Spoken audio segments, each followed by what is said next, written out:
Good afternoon everyone. Minority concern की तमाम team की जानब से हम अपने तमाम नाजरीन और मेहमानों को आज के प्रोग्राम में खुशामदीद कहते हैं। माइनॉरिटी कंसर्न एक डिजिटल मैगजीन है जो पाकिस्तान में अक़लियती इश्यूज पर खबरें शाया करता है।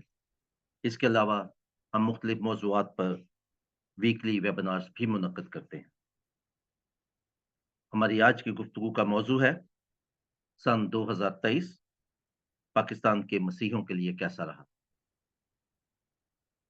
आज के मौजू पर इजहार ख्याल करने के लिए हमारे साथ एक अहम पैनल मौजूद है जो एक तवील अरसे से इंसानी बराबरी, इंसानी वक़ार और इंसानी तरक्की के लिए मुख्तलिफ हवालों से मसरूफ़ अमल है। प्रोग्राम में हमें जनाब नईम यूसुफ गिल साहब, मोहतरमा किरण अफजाल साहिबा, मोहतरम काशिफ असलम साहब, मोहतरम जनाब सुनील मलिक साहब और हमें थोड़ी देर में मोहतरमा नादिया हमीद साहबा भी ज्वाइन करेंगी। हम उन तमाम के शुक्रगुज़ार हैं कि उन्होंने हमारी दरख्वास्त पर आज के प्रोग्राम में शिरकत की।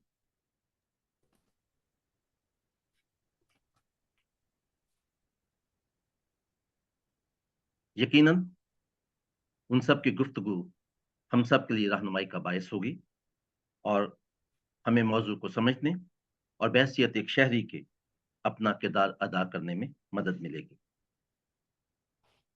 आज का प्रोग्राम माइनॉरिटी कंसर्न के फेसबुक पेज पर लाइव पेश किया जा रहा है।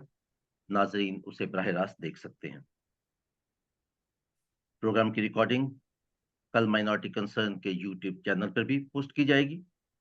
इसके अलावा एक मुख्तसर वक्फा के बाद प्रोग्राम के मेन फीचर्स तहरीरी शक्ल में भी मौजूद होंगे। आज के प्रोग्राम की निज़ामत हमारे साथी अशकनाज खुकर साहब कर रहे हैं, जिन्होंने हमें साहिवाल से ज्वाइन किया है। आप इंसानी हकूक़ के मुतहर्रिक कारकुन हैं और बहुत सी समाजी तंजीमों के साथ आपको काम करने का वसी तजर्बा हासिल है। आप इंसानी बराबरी पर यकीन रखते हैं और एक ऐसे मुआशरे का ख्वाब देखते हैं जहाँ तमाम इंसान बगैर मजहबी या सनफी तफरीक के बाइज़्ज़त ज़िंदगी गुजार सकें। अब मैं उनसे गुजारिश करूँगा कि वो प्रोग्राम को आगे बढ़ाएँ। Over to you Ashknaz. Thank you very much. मैं अपने तमाम पैनलिस्ट को आज के इस अहम प्रोग्राम में खुश आमदीद कहता हूँ। और जिस तरीके से आफ्ताब मुगल साहब बता रहे थे कि मिनॉरिटी कंसर्न जो है वो इक्वल अपॉर्चुनिटीज इक्वलिटी पेश की रखता है, और आज के इस प्रोग्राम में हमारे साथ जो अभी इस पैनल के अंदर अभी तक एक खतून मौजूद है, लेकिन आने वाले वक्त में हमारे साथ एक खतून और ज्वाइन करेंगे ताकि हमारा जो पैनल है वो थोड़ा सा एक जैसा हो सके। और आज के प्रोग्राम में हम सीखेंगे, आपने नाज़रीन को बताना चाहेंगे कि पाकिस्तान का जो दौरानिया था 2023 का, ये काफ़ी ज़्यादा टफ रहा, ख़ासतौर पर मजहबी अक़लियतों के हवाले से। और आज हम ख़ास बात करेंगे मजहबी अक़लियतों में से मसीही कौम के हवाले से कि मसीहियों के लिए 2023 का साल कैसा रहा। और अपने नाज़रीन को बताते चले कि आज हमने पाकिस्तान के बहुत ज़्यादा अहम शख्सियत को इस पैनल में मदऊ किया, जो कि डाटा एनालिस्ट है, जो रिसर्चर्स है, ह्यूमन राइट्स एक्टिविस्ट है। थ्रू द ईयर्स वो डाटा का एनालिसिस करते हैं, डाटा को कलेक्ट करते हैं और आप सबके सामने रखते हैं। और इनमें से बहुत सारी शख्सियत ऐसे भी है जो फ्रंट लाइन के ऊपर मिनॉरिटी राइट्स के हवाले से डिफेंडर्स भी हैं। और आज हम उनसे सीखेंगे कि हमारा जो 2023 का साल था वो किस तरीके से अहम था और कौन से हमने ऐसे इश्यूज फेस किए बतौर मसीही कौम। और वो हमें बताएंगे कि उनके पास ऐसा कौन सा मवाद है जिसकी वजह से वो बता सकते हैं कि 2023 का जो साल था वो कैसा साल रहा पाकिस्तानी मसीहों के लिए। तो हमारे पास जो बहुत सीनियर पर्सनैलिटी यहाँ पर मौजूद है, एक बहुत अहम अदारा national commission for justice and peace, हमारे साथ मौजूद है मिस्टर नईम यूसुफ गिल साहब, जिनका तल्लुक जो है national commission for justice and peace के साथ है। उन्होंने तकरीबन ढेरों साल से अपने एक्टिविज्म का जो आगाज वो डिफरेंट पैरिशेस में काम करने से कर रही है किया, और आज वो पीस प्रमोटर हैं। और इसके साथ साथ उन्होंने पाकिस्तान को हवाले से डाटा कलेक्ट करने के हवाले से बहुत अहम तरीके से काम अंजाम दिया है। हम उनको खुश आमदीद कहते हैं। और आपने जो पहले सवाल का आगाज उनसे करने के बजाय हम नादिया हमीद साहब को खुश आमदीद भी कहते हैं अपने इस प्रोग्राम में। और हम पता चलेंगे, हम मिस्टर यूसुफ गिल साहब की तरफ जाएंगे और उनसे पूछेंगे कि आपकी नज़र में 2023 का साल पाकिस्तानी मसीहों के हवाले से कैसा रहा, और आप कौन से ऐसे चीता चीता इश्यूज जो आप देखते हैं कि जो पाकिस्तानी मसीह कौम को पाकिस्तान में फ्रंट लाइन के ऊपर या जो नुमाया इश्यूज थे वो फेस करने पड़े? Thank you very much sir. Thank you very much. पहले तो मैं आपके इस प्रोग्राम को अप्रिशिएट करना चाहूँगा। इस प्रोग्राम की वसात से हम अपना पैगाम, अपने जो इश्यूज हैं पाकिस्तान में एग्जिस्ट हो रहे हैं, उनको शेयर कर सकते हैं। और दूसरा जो बात आपने पूछी कि इस साल में कौन कौन से इश्यूज जो ज़्यादा हाईलाइट हुए, ये कहने को तो एक लिस्ट है यहाँ पे, लेकिन चंद एक मेजर इश्यूज मैं चाहूँगा कि यहाँ पे हाईलाइट किए जाएं। और एक तो जड़ावाला का वाकया सर नज़र है सबके। और दूसरा अगर हम देखें तो ब्लास्फेमी केसेस के पॉइंट व्यू से काफ़ी सारा जो मामला हैं काफ़ी हॉट हो चुके हैं और बर्दाश्त कम होती जा रही है। तीसरी अगर बात हम करें तो जनरली अगर आप देखें इलेक्शंस आ रहे हैं, तो इलेक्शंस की तैयारी के मामला में यहाँ पे कुछ समझ नहीं अभी आ रही कि क्या मामला चलेंगे यहाँ पे। और ख़ास तौर पर मिनॉरिटीज़ की अगर आप बात करें तो वो कहीं हमें नज़र नहीं आ पा रहे। चौथी बात ये, अगर हम बात करें यहाँ पे जो हमारे एडमिनिस्ट्रेटिव इश्यूज हैं, खासतौर पर किसी भी हम अदारे की अगर बात करते हैं या किसी भी कम्युनिटी की बात करते हैं, तो मिनॉरिटीज़ को खास तौर पर किसी एडमिनिस्ट्रेटिव पोस्ट पे नहीं रखा जा रहा। जबकि कोटा सिस्टम था, लेकिन कोटा सिस्टम को इतनी प्रॉपर तरीके से इम्प्लीमेंट नहीं किया गया, जिस वजह से काफ़ी सारे बच्चे जो हैं, वेदर वो हाईली क्वालिफाइड हैं लेकिन वो जॉबलेस हैं। तो ये कुछ चीज़ा चीज़ा से जो कि पॉलिटिकल पॉइंट व्यू से देखें, एजुकेशन देखें, या अगर हम बात करें जनरली अपनी कम्युनिटी की, तो कम्युनिटी की बर्दाश्त लिटरली बहुत कम होती जा रही है।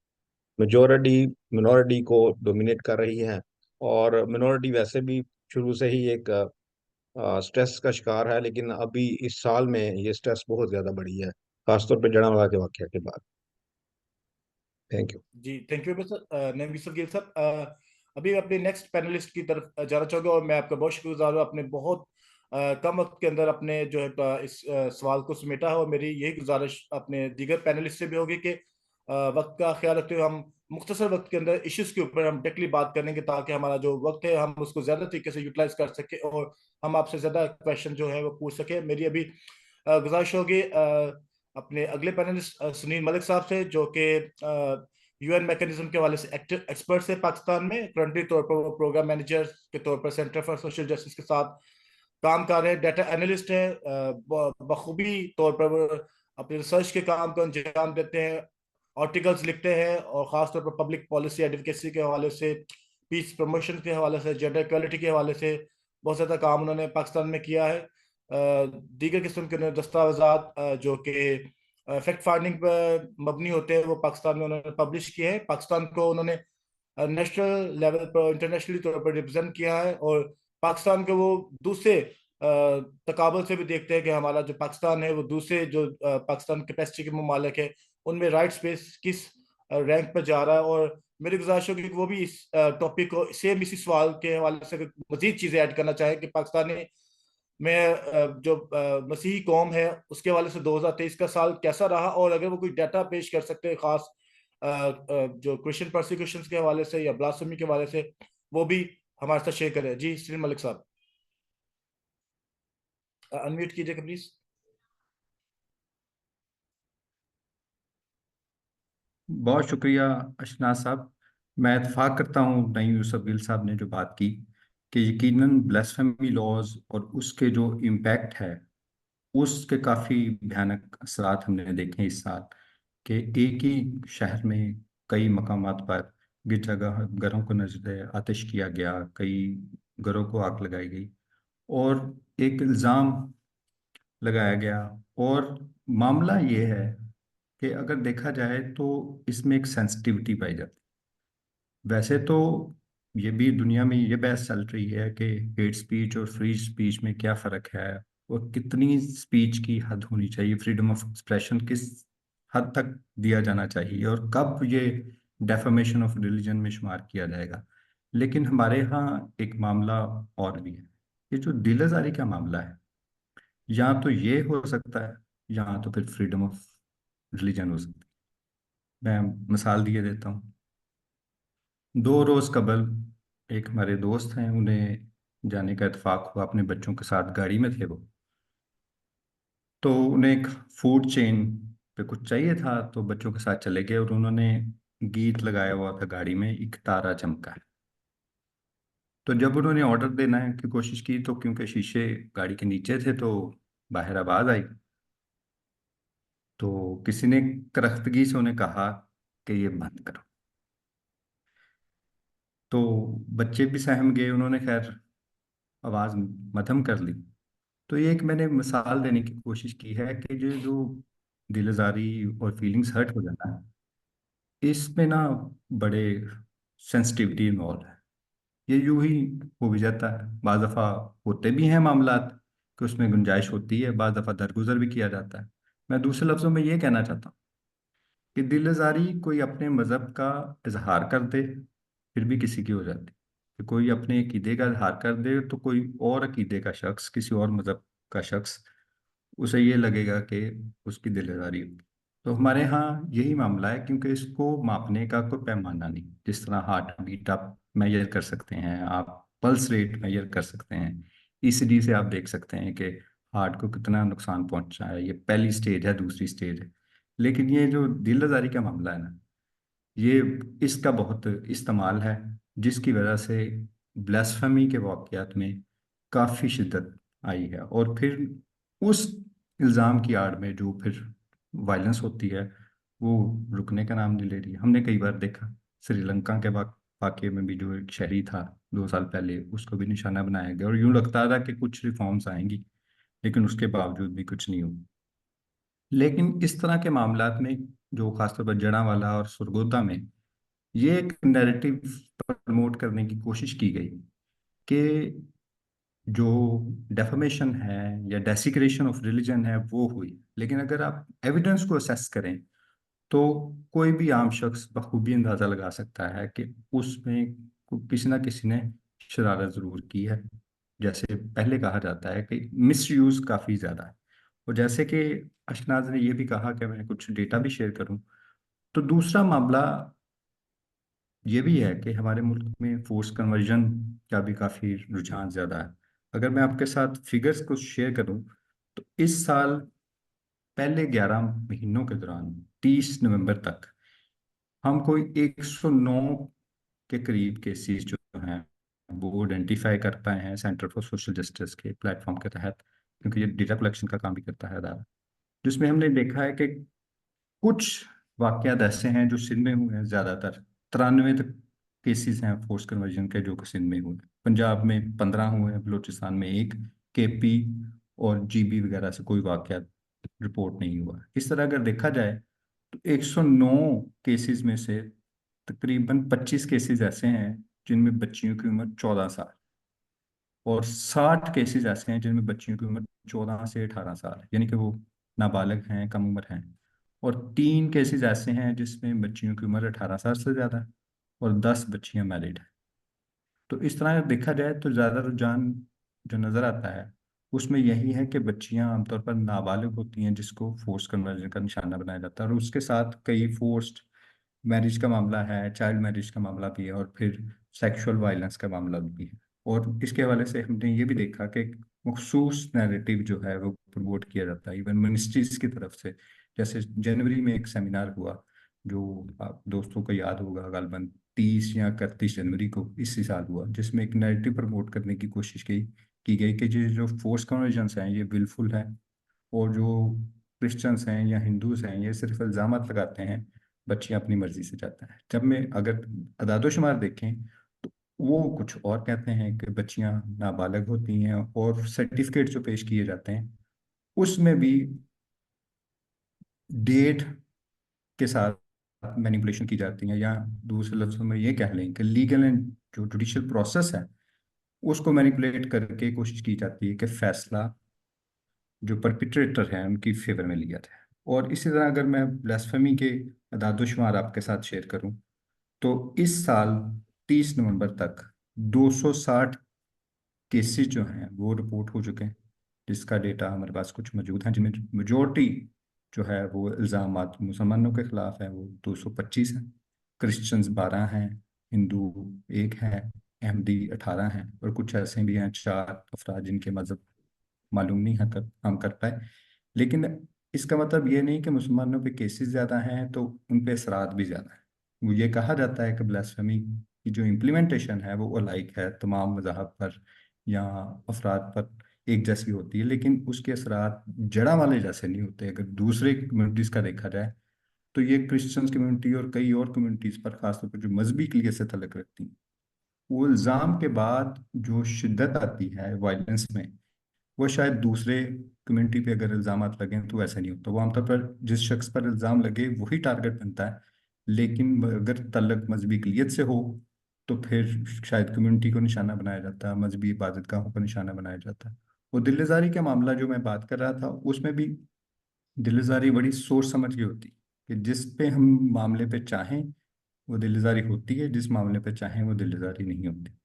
कि जो जिससे हमारी इंटरेस्ट या हमारी कोई अकीदत वाबस्ता है, वो अगर कुछ कहा जाता है उसके बारे में तो वो दिल्लदारी होती है। लेकिन अगर दूसरी किसी कम्युनिटी की किसी इबादत का, किसी मजहबी किताब या पैगंबरों के बारे में कुछ कहा जाए तो वो ऐसे ही समझा जाता है जैसे वो न्यू नॉर्म है। Thank you. कोई मौका मिला तो मैं दोबारा भी बात करूँ। Thank you. Thank you very much. आपने बहुत अच्छे तरीके से डाटा को हमारे साथ शेयर किया, और हम यही एक्सपेक्ट करते हैं कि प्लीज़ अगर डाटा हमारे पास मौजूद है किसी भी हवाले से तो वो हमारे लिए बहुत ज़्यादा मुफीद होगा, क्योंकि हम इस सारे ही आज के प्रोग्राम को डॉक्यूमेंट करने के लिए जाएंगे और हम इसको पब्लिश भी करेंगे। हमारे साथ एक नौजवान शख्सियत मौजूद है जो कि 2 दहाइयों से as human rights defender Pakistan में अपने खिदमत को अंजाम दे रहे हैं, और रिसेंटली तौर पर उनको जो तो उन्होंने पाकिस्तान को बैन अवी सतह पर भी रिप्रेजेंट किया, और वो करते भी रहते हैं। लेकिन क्योंकि मुझे उनसे अभी इन दिनों में ज़्यादा इंटरेक्शन करने का मौका मिला तो मैंने देखा वो बहुत बारीकी के साथ इंसानी हकूक़ की वायलेशंस के ऊपर नजर रखते हैं और उनके हवाले से कंटिन्यूसली काम सर अंजाम दे रहे हैं। मेरा मुराद जो है वो काशिफ असलम साहब से है, जो कि पाकिस्तान में डिफरेंट ऑर्गेनाइजेशन के साथ काम कर चुके हैं, वसी तजर्बा रखते हैं। ख़वातीन बच्चों खासतौर पर लेबर राइट्स के हवाले से उन्होंने बहुत ज़्यादा काम किया है, रिलीजियस मिनॉरिटीज़ के हवाले से और ख़ासतौर पर उनकी परसिक्यूशंस के हवाले से बहुत बारीकी से वो नज़र रखते हैं। और मेरी भी उनसे गुजारिश होगी कि वो अपने रिसर्च बेस्ड काम के हवाले से हमारे साथ शेयर भी करें और बताएं कि उन्होंने 2023 के साल को मसीहों के हवाले से किस तरह का साल पाया। जी काशिफ असलम साहब, अनम्यूट कीजिएगा प्लीज़। जी थैंक यू अशनास, और आफ्ताब साहब का भी बहुत शुक्रिया माइनॉरिटी कंसर्न के इस प्लेटफॉर्म से बहुत सारी नशिस्तों में इनके साथ बातचीत करने का इत्तेफाक हुआ। और आज की नशिस्त तो कुछ इस तरह से कि हम बस एक हाईलाइट देने की कोशिश कर रहे हैं कि साल में हुआ क्या है बेसिकली। नईम साहब ने भी बात की, मालिक साहब ने भी बात की, लेकिन एक एक खास चीज़ हम शायद उसमें मिस कर गए, या हम अक्सर इस तरह से भूल जाते हैं। वो चूंकि हम फिर माइनॉरिटी फोकस्ड हो तो फिर चीज़ें इस तरह से आती सामने कि हम सिर्फ माइनॉरिटी को ही फोकस कर रहे हैं। बट मैं आपकी अटेंशन ज़रा ना ड्रॉ करना चाहूँगा फरवरी के एक वाक़ये की तरफ, जो बुनियादी तौर पर इमरान खान साहब के जलसे में एक आदमी को लिंच किया जाता है। वो जो कि कोशिश करते हैं कि अपने लीडर को मुशाबे करने की या उनकी एक तस्वीर बनाने की एक किसी मजहबी शख्सियत के साथ, तो वहाँ जलसे में ही उस शख्स को, मुश्ताक नामी गलिबन, उस शख्स को वहीं पे ही मौत के घाट उतार दिया जाता है।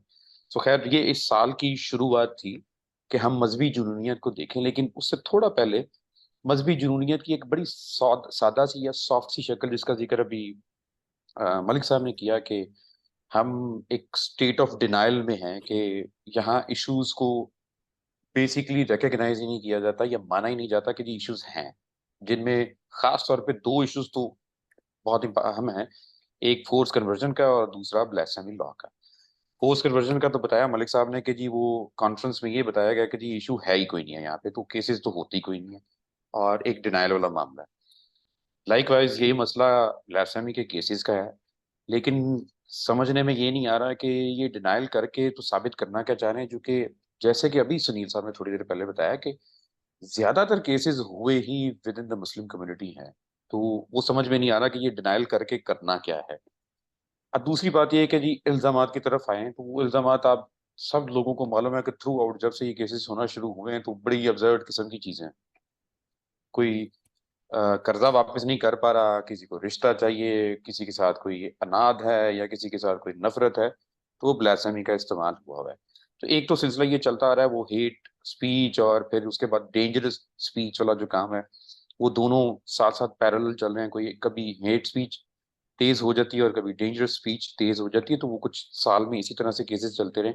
हम अभी तक डिफाइन ही नहीं कर पाए कि हमने हेट स्पीच वाला मामला क्या करना है। हम आज भी इनफैक्ट एक एक कैंपेन तैयार कर रहे हैं कि इलेक्शन कमीशन को लिखे, जो कि इलेक्शन आने वाले हैं, तो रिलीजन का जो इस्तेमाल होगा आइंदा आने वाले दिनों में इलेक्शन तक के मामला को लेके, उस पे कम से कम आपको कम से कम कुछ अपने इदारे के तवज्जुह से कुछ सैंक्शंस लगाने की जरूरत है, ताकि ये जो हमारे जो रिप्रेजेंटेटिव्स हैं जो इलेक्शन लड़ना चाह रहे हैं, अपनी कैंपेन में इस तरह की चीजों को इस्तेमाल करने से जरा बाज रहें, ताकि माहौल ठीक रहे और रिलीजन का इस्तेमाल भी किसी ना किसी हद तक कम रहे।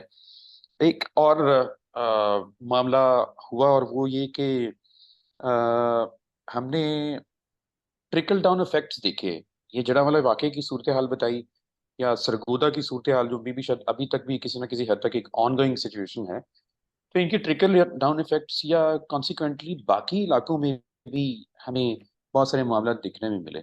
लोगों में खौफ और हरास फैला है, और जो अभी तक प्रिवेल कर रहा है, और मे भी शायद कि लोग अभी उस जिसको कहते हैं ना कि रौनकों के साथ या उस धूम धड़के के साथ क्रिसमस की खुशियां ना मनाएं, क्योंकि शायद एक खौफ अभी तक अंदर है कि मे बी शायद कि हम अपनी जो मजहबी रसूमात हैं या वो जो सरगर्मियां हैं उनको खुल के एक्सप्रेस करेंगे या मनाएंगे, तो फिर मे बी शायद कुछ ना कुछ कोई चीज हो सकती है, जिसका अभी एक हमें वो इशारा दिया नासिर साहब, सुनील नासिर साहब ने, मलिक साहब ने, कि जी उनके दोस्त गाड़ी में बैठे और वो गीत बजा रहे थे और जिनको सुन के किसी की दिलादारी हुई है। तो ये दिलादारी थी या पता नहीं क्या था, वो खैर मामला तो उस तरह से हैं। कुछ 4-5 इश्यूज हैं और ये कंटिन्यूस सिलसिला इस तरह से। और मैंने एक चीज नोट की इस पूरे साल में भी और पिछले उसके कुछ कुछ सालों में भी, वो ये कि हमारे पास हॉटस्पॉट्स हैं इस तरह के वाकयात को लेके। एक तो ये कि ये जो नैरेटिव बिल्ड किया जा रहा है वो तो है ही है, लेकिन कुछ हॉटस्पॉट्स हैं, डिस्ट्रिक्ट्स हैं, खासतौर पे कुछ एरियाज हैं जहाँ पे ये तसलसल के साथ सिलसिला चल रहा है। और सिर्फ एक ही कम्युनिटी नहीं, एक दो कम्युनिटीज के साथ या 3 कम्युनिटीज के साथ सिलसिला चल रहा है, जिसमें अगर मैं कहूँ तो ये साल 2023 तो मैं कहूँगा कि अहमदी कम्युनिटीज के लिए तो वो सबसे बेहतरीन साल रहा है। तसलसल के साथ महीने में 6-6, 10-10, 12-12 अटैक्स उनकी इबादत गाहों पे होते रहे, और फिर कुछ इस तरह के सिलसिले भी चलते रहे। तो ये मामला सिर्फ क्रिश्चियंस के साथ ही नहीं, ओवरऑल सबके साथ ही चलता रहा, जिसमें सारे ही आते रहे, मुस्लिम कम्युनिटी भी आती रही, लेकिन उसकी सेवेरिटी और उसके लेवल्स को जरा देख के हम अंदाजा लगा सकते हैं कि वो क्या चीजें थी सारी। तो हेट स्पीच को लेके और फिर उसके बाद मैं कहूँगा कि रिलीजन के इस्तेमाल को लेके हमारी रोजमर्रा के कामों में, सियासत में और बाकी सारे मामलों में, ये इस पूरे साल में बहुत ज्यादा बड़ा है, जिसको शायद मेरा ख्याल है कि आगे चल के देखने की जरूरत है। तो फर्दर आगे कुछ क्वेश्चन होंगे तो मैं प्लीज उनका जवाब देने के लिए फिर तैयार रहूंगा। Thank you. Thank you very much. और अभी आपने काशिफ असलम ने स्टेट ऑफ डिनाइल की बात की कि किस तरीके से जो मसीही कम्युनिटी के साथ साथ जो दो और कम्युनिटीज है वो ज़्यादा अलार्मिंग कंडीशंस में पाकिस्तान में परसिक्यूशन को फेस करने में रही। और हम जैसे मैंने अपने शुरू में कहा कि मिनॉरिटी कंसर्न जो इक्वल अपॉर्चुनिटीज और जो है वो क्वालिटी पे यकीन रखता है। और हमारे नाज़रीन ये जानकर खुश होंगे कि हमारे साथ 2 फीमेल एनालिस्ट भी मौजूद है। हमने उनको जानबूझकर आखिर में नहीं लिया, लेकिन हमने को इस तरीके से बनाए थे जो फर्स्ट कम फर्स्ट वाला सिस्टम था, तो क्योंकि फीमेल्स ऑलवेज थोड़ा सा टाइम लेकर आते हैं, तो हमने उनको लास्ट में इसलिए आए क्योंकि वो, तो हमारे नाज़रीन कभी भी ये मत सोचे कि हमने फीमेल्स को आखिर में मौका दिया। हम उनको हमेशा अपनी तरक्की के मामलात में, शेयरिंग के हवाले में, तजिए के हवाले से हम सबसे पहले रखते हैं। और अभी मेरे हम हमारे नाज़रीन देखेंगे कि वो जिस तरीके से एनालिस्ट अपना तजिया पेश करते हैं वो काफ़ी मुतासर किन भी होगा। और मैं सबसे पहले इंट्रोडक्शन करवाना चाहूँगा, यहाँ पर हमारे साथ मौजूद है किरण अफजाल साहिबा, जो कि हाई कोर्ट के एडवोकेट भी हैं और कंट्रीब्यूटर एज लॉयर। उन्होंने बहुत अच्छे तरीके से काम किया है। ह्यूमन एक्टिविस्ट हैं, क्लाइमेट चेंज के हवाले से, एग्रीकल्चर के हवाले से, सिंफी इम्तियाज के हवाले से, और ख़ासतौर पर उन्होंने सोशल इश्यूज़ के ऊपर काफ़ी ग्रिप रखते हैं बतौर ट्रेनर भी। और मैं इस मामले में अपने को खुश किस्मत भी समझता हूँ कि मुझे इनकी सरबराही में काम करने का मौका भी मिला है। और मैं चाहूँगा कि अभी वो इसी सवाल को जो हमने अपने तमाम पैनलिस्ट के सामने रखा है, वो 2023 के साल को किस तरीके से देखती हैं कि पाकिस्तान में बसने वाली मजहबी अक़लियतें और ख़ासतौर पर जो मसीही कौम है उनके लिए 2023 का साल कैसा साल रहा? जी प्लीज अनम्यूट कीजिएगा।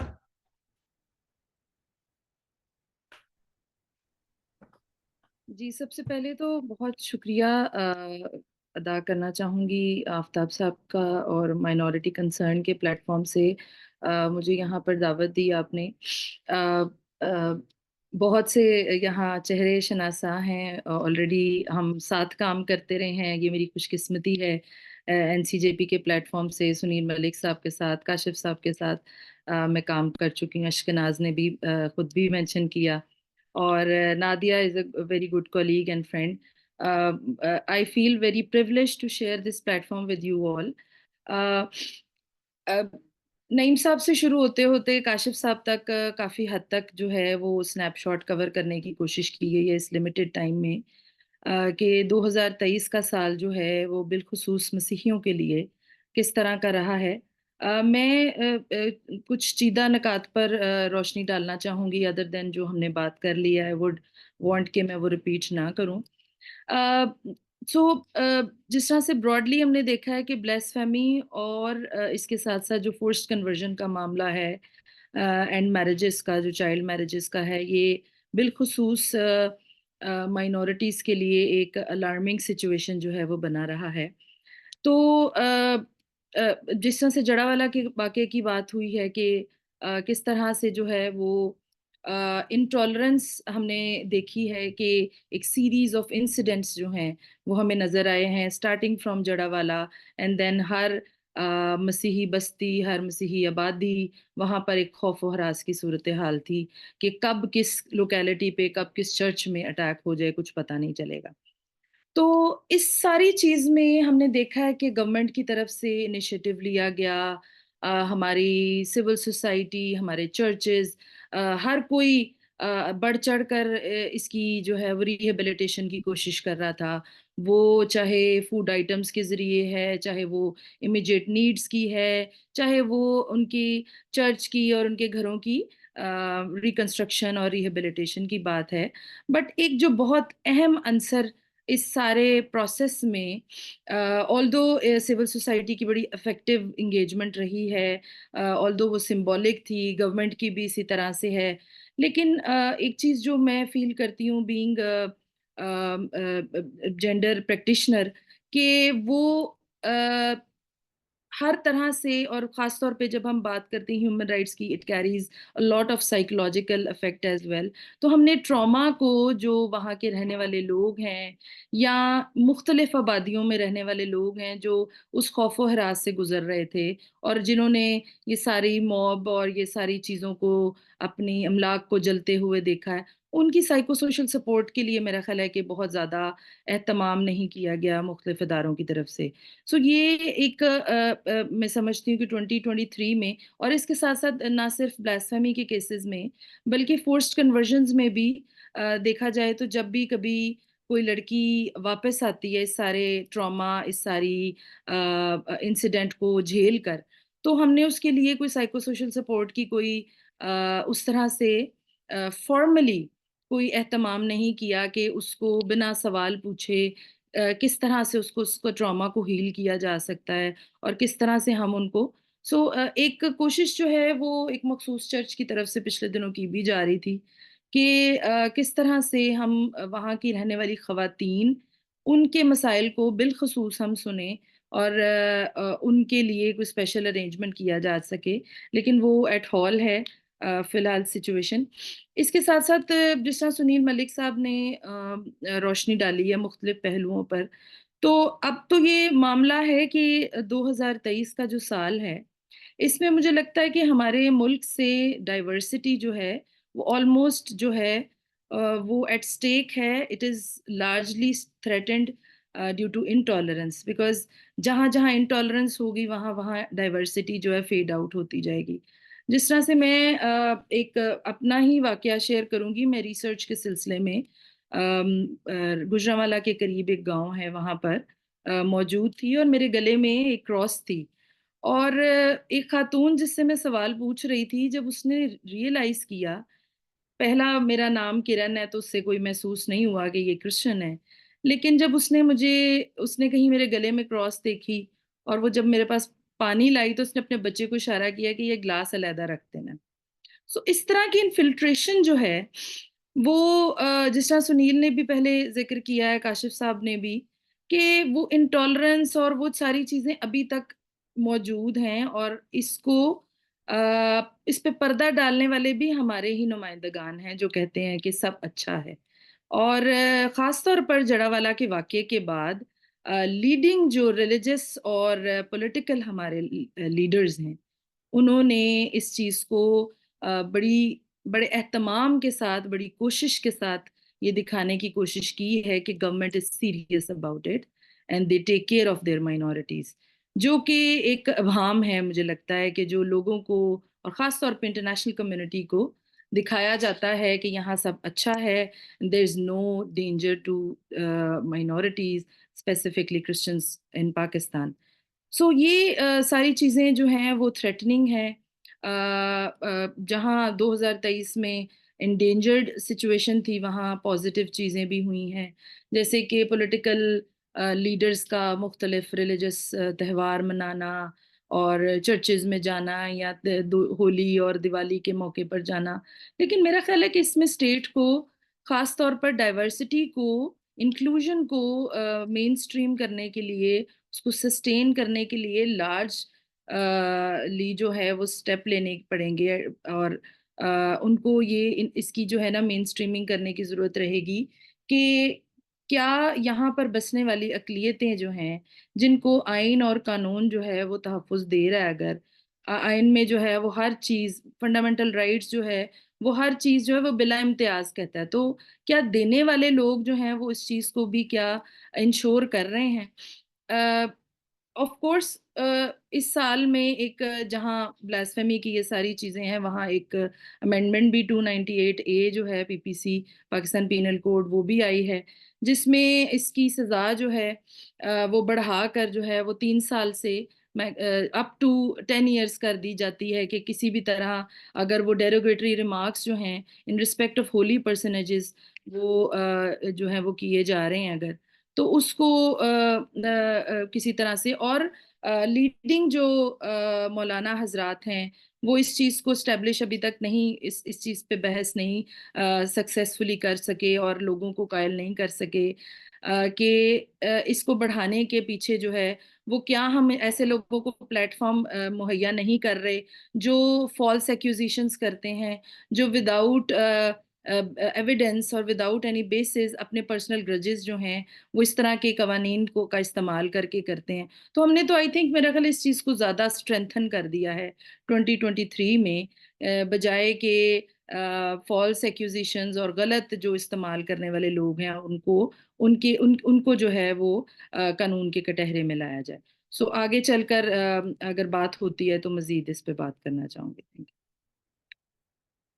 थैंक यू वेरी मच किरण अफजाल साहब, आपने बहुत खूबसूरत अंदाज में अपने इस टॉपिक को समेटा और हमारे साथ डिफरेंट इश्यूज को हमारे साथ शेयर किया। अभी हमारे साथ जो शख्सियत मौजूद है वो बहुत फ्रंट लेवल्स पर जितने भी प्रोसिक्यूशन केसेस होती है उनको कोर्ट्स के अंदर देखते भी हैं और उनका भी एक वसी तजर्बा है। नौजवान शख्सियत है, मेरी मुराद नादिया हमीद साहिबा से है जो कि लाहौर हाई कोर्ट में होती है और उनकी जो लाइफ टाइम मेंबरशिप है वो लाहौर बार एसोसिएशन के साथ मुंसलिक होने के साथ साथ ये मिनॉरिटी वीमेन राइट्स कमेटी की भी को चेयरपर्सन है लाहौर बार एसोसिएशन की तरफ से और वाइस चेयरपर्सन है jail committee Lahore bar association में। और इसके अलावा ये हम देखते हैं कि जो member human rights committee Lahore bar association में भी इनकी नुमाया खिदमात हैं और मैं चाहूँगा कि वो भी डिफरेंट इश्यूज के हवाले से लाजमी तौर पर बात करें और कोशिश करें कि वो बहुत ज़्यादा जो नुमाया बात है जो हम कोर्स में भी देखते हैं, जो रवैया जात भी देखते हैं, उसके ऊपर भी लाजमी बात करें। लेकिन हमें खास तौर पर बताया कि आपने 2023 के साल को मसीही कौम के लिए कैसा साल पाया। गुड इवनिंग, मेरा सबको सलाम और थैंक यू करूंगी मिनॉरिटी कंसर्न का और आफ्ताब साहब का कि हमेशा ही वो एक खूबसूरत सा टॉपिक लेके आते हैं ताकि हम जो अपनी क्रिश्चियन कम्युनिटी के अंदर एक डिफरेंट तरीके से सोच सकें और उसका सोल्यूशन मसाइल का लेके आ सकें। जैसे कि सब बात कर रहे थे, मैं सुन रही थी सबकी और मैं एग्री करती हूँ कि जैसे फोर्स कन्वर्जन और ब्लास्फेमी के केसेस तो हमारा हाईलाइट है, हम उसके ऊपर ही ज्यादा फोकस कर रहे हैं। लेकिन इसके अलावा अगर हम देखा जाए कि इसका इम्पैक्ट क्या है, 2023 ही इसमें क्यों इतने सारे हाईलाइटेड केसेस हैं और इंसिडेंट हैं। आप देखें कि सबसे पहला इंसिडेंट होता है पाकिस्तान से बाहर कुरान जलाया जाता है, 2 से 3 इंसिडेंट होते हैं, उसके बाद इम्पैक्ट पाकिस्तान में आता है, मुख्तलिफ एरियाज के अंदर हमें ब्लास्फेमी के केसेस मिलते हैं। फिर अभी रिसेंट जो वेव थी वो भी उसी का ही इम्पैक्ट थी। तो इस मीन कि हम पाकिस्तान के अंदर रहते हुए हम तो दूसरे या तीसरे दर्जे के शहरी भी कंसीडर नहीं हो रहे, कि अगर दूसरे मुल्क में कोई अमल होगा तो उसका खमियाजा जो है वो क्रिश्चियन कम्युनिटी को भुगतना पड़ेगा, जिसकी शक्ल में हमें इंसिडेंट मिलते हैं। रिसेंट जड़ावाला का है, फैसलाबाद के अंदर हो रहा है, फिर सरगोदा है, लाहौर है, शेखपुरा है, उसमें एक सीरीज के अंदर हमें ये इंसिडेंट मिलते हैं। तो उसकी वजह क्या थी कि एक बंदे ने वो अपने मुल्क का कानून से परमिशन लेते हुए उसने एक एक्ट किया, जिसके सजा के तौर पे यहाँ पे क्रिश्चियंस को सजा दी जाती है। दूसरी हम बात करते हैं, हम बहुत सारे मसाइल को सिर्फ 2 चीजों के पीछे इशू है, और दूसरा या फिर हमारे पास सिर्फ फोर्स कन्वर्जन का है। तो हमारे पास और भी बहुत सारी फोर्स कन्वर्जन की शक्ल, हम सिर्फ बच्चियों के अगवा तक की महदूद नहीं है।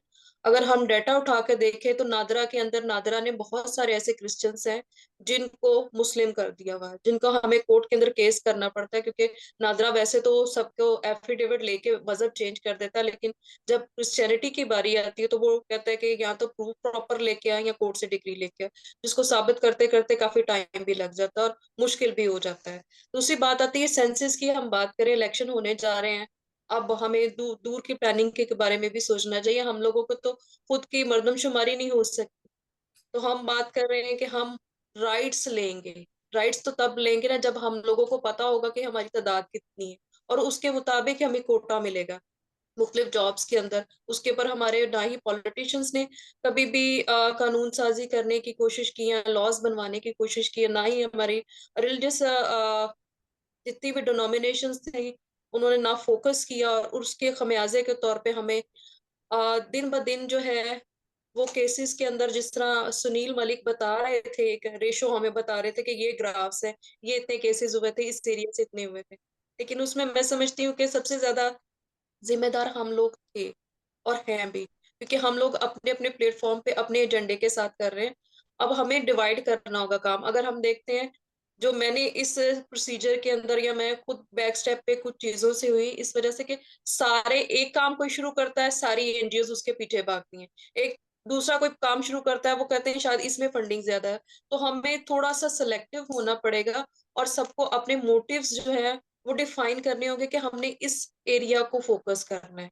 और बात आती है आगे, जब नेगेटिव चीजों को हम डिस्कस करें, तो पॉजिटिव चीज जो मुझे इस सारे साल के अंदर नजर आई कि एटलीस्ट हमारी चर्च और पॉलिटिशियन में इतनी हिम्मत आ गई जड़ावाला के इंसिडेंट के बाद, चले थोड़ी सही लेकिन बोलना तो शुरू हुआ है कि जी ये हो रहा है।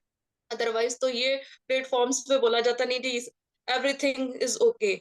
और इवन के जब मौलाना शर्फी साहब का बयान आता है कि जी इस तरह का कोई इंसिडेंट नहीं हुआ, क्योंकि मुझे पता है कि जनवरी के अंदर एक कॉन्फ्रेंस होती है इस्लामाबाद के अंदर, जहाँ पे रिटेलिएट करते हैं हमारे ही क्रिश्चियन लॉयर्स कि ये जो आप बोल रहे हैं या प्रोपोगंडा है, क्रिश्चियंस करते हैं, एनजीओस का बनाया हुआ प्रोपोगंडा है, ऐसा पाकिस्तान के अंदर कुछ भी नहीं। तो वहां पे हमें एक रिबटल की जो शक्ल में नजर आता है कि वो आवाज उठाई जाती है। तो मैं समझती हूँ कि जहाँ पे इतना नेगेटिव इस 2023 में हुआ, वहां पे पॉजिटिव ये हुआ है कि लोग एटलीस्ट वहां पे उनके मुंह पे खड़े होके बोल रहे हैं कि गलत हो रहा है। हाँ, पॉलिटिशियंस जो हमारे आ रहे हैं क्रिश्चियंस हैं, अब पॉलिसी उनको माननी पड़ेगी, क्योंकि वो पार्टी के अंदर सिलेक्टेड है, इलेक्टेड नहीं है, और ना ही विजन रखते हैं, क्योंकि उनके पास सिर्फ एक उनको एक पेपर बना के दे दिया जाता है कि यही करना है, और कोऑर्डिनेशन उनकी ना हमारे साथ होती है ना ही हमारे इदारों के साथ होती है। तो इसलिए हमें इस साल के अंदर जितने हम 76 ईयर पिछले देख लें, वहां पे हमने कुछ नहीं कमाया या बनाया नहीं, अपनी क्रिश्चियन कम्युनिटी को सिक्योर नहीं किया, तो रूटीन के मुताबिक हम इस 2023 में भी कोई नया चेंज नहीं लेके आ सके। सिर्फ ये है कि थोड़ा सा बोलने की हिम्मत लाए। Thank you very much, thank you very much. आपने बहुत मुफस्सल अंदाज में बताया कि हमें नेगेटिव चीज़ों के साथ पॉजिटिव इम्पैक्ट को भी देखना पड़ेगा, और जिस तरीके से आपने बताया कि अभी वॉइसेस रेज हो रही है, खासतौर पर लीडरशिप जुर्रत का मुजाहरा करने के लिए सामने आई, और इसी जुर्रत का मुजाहरा मैं अपने पैनलिस्ट से भी देखना चाहूँगा, क्योंकि हमारे अभी जो हम लास्ट सेशन की तरफ बढ़ रहे हैं, और मेरी गुजारिश होगी सब पैनलिस्ट से कि प्लीज़ इस टाइम को यूटिलाइज कीजिएगा। आपके पास 2 से 3 मिनट होंगे, ताकि हम कम वक्त के साथ ज़्यादा चीज़ों को दोस्तों तक पहुंचा सके, और कोई भी बात आप ऐड करना चाहें तो वो इसी सेशन में आप इंक्लूड कीजिएगा। अभी मेरी गुजारिश होगी मिस्टर नईम यूसुफ गिल साहब से कि आप इस मुफस्सल तौर पर हमें बताइएगा कि कैथोलिक चर्च का इन सारे साल के अंदर कैसा रिस्पॉन्स देखने में रहा, और अब हमें ये बताइएगा कि आपको फ्यूचर के अंदर ऐसे केसेस को हैंडल करने के हवाले से क्या उम्मीद नजर आ रही है। जी। Thank you. वेल, एनसीजेपी का तो आपको रिकॉर्ड और बैकग्राउंड का सारा पता ही है। 1985 से हम इसी में काम कर रहे हैं। इस जड़ावाला का वाकया जो है, सरगोदा के जो वाकये हैं या लाहौर में भी इंसिडेंट हुए हैं, एक तो यह है कि हम प्रॉपर उनकी मॉनिटरिंग कर रहे हैं, कोशिश कर रहे हैं कि किसी ना किसी तरीके से इन मामलात को संभाल सकें या इनको रिज्यूम कर सकें। केसेस विक्टिम्स को लिए लीगल एड और पैरालीगल एड भी प्रोवाइड कर रहे हैं। लेकिन सिंस देन मामला जो है वो बिखरते ही जा रहे हैं। जैसे अभी सुनील भाई ने जिक्र भी किया कि क्रिश्चियंस या मिनॉरिटी कम्युनिटी के साथ साथ majority community themselves they are suffering too much. बहुत सारे केसेस तो उन्हीं के गिरदा गिर्द घूम रहे हैं। इसलिए जब भी बात होती है तो वो कहते हैं जी देखिए मेजॉरिटी को भी तो हम सजाएं दे रहे हैं। वेल, वो एक अलग कहानी है, उस पर मैं नहीं जाना चाह रहा। जहाँ तक बात हमारे कैथलिक चर्च की है, चर्च इसमें कोशिश कर रहा है कि अपनी मैक्सिमम एफर्ट्स प्ले कर सके। लेकिन आपको पता है कि ये मामला ऐसे हैं कि डायरेक्ट आप इंडिविजुअली या मेजॉरिटी के बगैर आप कुछ स्टेप नहीं ले सकते। इसलिए फैसलाबाद डायसिस की अगर बात करें तो उन्होंने एक जॉइंट एक्शन कमेटी जो है वो बनाई है अभी इस वाकया के बाद। और इस पूरे वाकया को उसमें काफ़ी सारी मेजॉरिटी और मिनॉरिटी और मुख्तलिफ हमारे उलमा कराम और बिशप साहब खुद भी उसमें इन्वॉल्व हैं, ताकि उसको मज़ीद इसकी मॉनिटरिंग कर सकें और कोशिश करें कि मामलात को कैसे हम बेहतरी की तरफ ला सकें। पर अनफॉर्चुनेटली इतना नहीं हो पा रहा। लाइक वहाँ बच्चों के लिए स्कूल का सिस्टम या उनको प्रॉपर एजुकेशन के लिए एक सिस्टम हमने प्रोवाइड किया है, हॉस्टल भी दे रहे हैं। जो कम्युनिटी इफेक्ट हुई है उनको काउंसलिंग भी कर रहे हैं। लेकिन since then it's a huge trauma, इससे बाहर निकलना इतना आसान नहीं है। दूसरी तरफ अगर हम देखें तो हमने ये कोशिश की है कि ये वाकयात तो ना रुकने वाले नजर आ रहे हैं। इस साल जैसे आपने देखा, तो हम कोशिश करें कि अपनी कम्युनिटी को अवेयरनेस ज़्यादा से ज़्यादा दे सकें, ताकि इन मामलात में वो उलझे ही ना। लेकिन जैसे बात पहले भी छिड़ी है कि ये कुछ बयानियां ही बनाने की सूरत हाल नजर आती है हमेशा, कि इस जो इंसिडेंट है इसके पीछे कोई बयानिया डेवलप किया जा रहा था, जो कि पूरे पाकिस्तान का रुख बदला गया उस तरफ, जिसको मद्देनजर रखना पड़ेगा हमें, ताकि हम मिनॉरिटी होते हुए कैसे खुद को सर्वाइव कर सकें। लेकिन ये एक अलमिया को नया नहीं है। सिंस जब का पाकिस्तान बना है, आप देखें जो भी आपकी पॉलिटिकल पार्टी आती हैं उनकी इन्वॉल्वमेंट, उनका लगाव, वो अपना बयानिया बनाने के लिए कहीं ना कहीं मिनॉरिटी बेचारी सफरिंग कर ही रही होती है। अगर आप पीछे वाकया देखें शांति नगर का, काफी सारे ऐसे वाकये हैं जलाओ घराव वाले, जो हम एक भूल नहीं पा रहे हैं। वेल, दूसरी तरफ अगर हम फोर्स कन्वर्जन की बात करें तो उस पर भी एनसीजेपी ने और चर्च ने, क्योंकि ये एनसीजेपी विश्व कॉन्फ्रेंस के अंडर काम कर रहा है, तो 7 डाइसिस में कोशिश की गई है कि हम मिनॉरिटीज को डोर टू डोर जाके उनको अवेयरनेस दे सकें। क्योंकि जब भी इन मामला को हम कोर्ट में ले जाते थे तो यहाँ दूसरों से शेयर करते थे मेजोरिटी के साथ, तो एक अहम बात जो हमें वो कहा जाती थी, जैसे अभी किरण ने भी जिक्र किया कि विलिंगनेस है। ये बेटियां खुद चाह रही थी, यानी हाँ वो उनकी विलिंगनेस से शामिल, तो वो एक कंट्रडिक्शन डेवलप कर देते थे, जो रूट काज जो थे वो वाजे नहीं हो पा रहे थे। इस दफा ये है कि हमने कोशिश की है कि अपने बेटियों को, उनकी माओं को, बहनों को उन तक रसाई करें और उन्हें बताएं कि भाई ये चीजें आपने देखनी है, ये बाहर से हमें कोई समेट नहीं सकेगा। लेकिन क्या करें, मामला ऐसे उलझे हुए हैं जिसमें मोस्टली हमने ऑब्जर्व किया, जो हमारा डाटा जब भी हमने कलेक्ट किया, कहीं प्रॉपर्टी का इशू है, कहीं लेने देने का इशू है, कहीं बस कुछ मामला ऐसे हैं जो घर की तरफ से ही वीकनेसेस हैं, कहीं फेथ का इशू है, इतनी स्ट्रेंथ नहीं बच्चों में, इतना प्यार मोहब्बत नहीं अपने ही मजहब के साथ। इन बहुत सारी चीजें आ रही हैं जो कि यकमुश्त हैंडल नहीं हो पा रही, और ये एक सिलसिला चलता जा रहा है। तीसरी बात ये है कि अगर हम बात करते हैं अपनी मिनॉरिटी कम्युनिटी को एडमिनिस्ट्रेटिव लेवल पे, जैसे मैंने बात की, उसके लिए भी बिशप साहबान ने ये किया कि सीएसएस के एग्जाम्स की प्रिपरेशन वो करवा रहे हैं बच्चों को, और थैंक गॉड के काफ़ी बच्चे हमारे जो हैं वो सीएसएस क्लियर कर रहे हैं और आगे उन्हें स्पेसेस मिल रही हैं। ना सिर्फ ये, क्योंकि अ, अगर आप देखें कैथलिक चर्च का तो वो प्राइमरी एजुकेशन और सेकेंडरी एजुकेशन तक ही महदूद थी शुरू से, लेकिन अब एक अच्छा इनिशिएटिव उन्होंने लिया है कि उन्होंने सीएसएस की तैयारी के लिए काम करना शुरू किया है। इसके साथ साथ अभी वोकेशनल ट्रेनिंग को भी हम फोकस कर रहे हैं, जिसमें मैट्रिक हैं, एफए हैं या अंडर मैट्रिक बच्चियां हैं, उनको वोकेशनल ट्रेनिंग दे रहे हैं ताकि वो कहीं ना कहीं एडजस्ट हो सके। और उसके लिए अभी रिसेंटली हमारे पास एक बड़ा अच्छा ग्रुप था, 60 बच्चों को हमने ट्रेंड किया है और they are on job now, जिसमें 1 ईयर का डिप्लोमा भी लिया है जो स्टाफ नर्सेस के अल्टरनेटिव अभी सपोर्टिंग नर्सेस जो हो रही हैं, तो वो इवन के ब्रॉड तक उन्हें रसाई भी देने की कोशिश की है हमने। लेकिन अपनी दाएं हम काफी कोशिश कर रहे हैं बीइंग कैथलिक्स या चर्च के प्लेटफॉर्म से, लेकिन फिर भी ये है कि आपको पता है कि हमारे मिनॉरिटी के अंदर भी बहुत सारी ग्रुप्स हैं। वो सारे ग्रुप्स का फिर हर एक का अपना एक स्टांस है, हर एक की अपना वे ऑफ थॉट, उनकी थॉट्स हैं, हर एक की अपनी डॉक्ट्राइन है। उन सबको भी इकट्ठा करना समटाइम इट्स क्वाइट डिफिकल्ट। और फिर ये है कि लीडिंग जो रोल जो कर रहा होता है सारे उसके साथ मुत्फिक भी नहीं होते, और हर एक के अपने, जैसे अभी बात जिक्र किया किरण ने इस चीज़ का, कि बाद फंड्स का भी होता है कि जी हमें फंड ज्यादा मिल रहे हैं तो हम ये करेंगे, हम वो करेंगे। उन सिलसिलों की वजह से काफी सारी मिनिस्ट्रीज जो हैं वो हाईलाइट तो कर रही होती हैं चीजों को, लेकिन ओवरऑल देखें तो कम्युनिटी को समहाउ समवेयर मिसकम्युनिकेट और मिसगाइड भी कर रही होती है। तो thank you church very much. अपने प्लेटफॉर्म से तो कोशिश कर रहा है कि हम चीज़ों को समेटें, और सारी जो यूथ है, यंग कम्युनिटी है, ख़ासतौर पे वो ख़वातीन या वो बच्चियां जो दूसरों के घरों में काम कर रही हैं, उनको हम थोड़ा सा अवेयरनेस जरूर दें कि उन्होंने कैसे बातचीत करनी है, क्योंकि ये सारे मामला आई बिलीव के आपके इंटरनल ही हैं। जब तक आपको खुद नहीं समझ, आप आगे जाके कहीं ना कहीं उलझ जाते हैं, और फिर रिएक्शन जो है वो हमें नजर आता है जलाओ ग्राहो की शक्ल में। Thank you.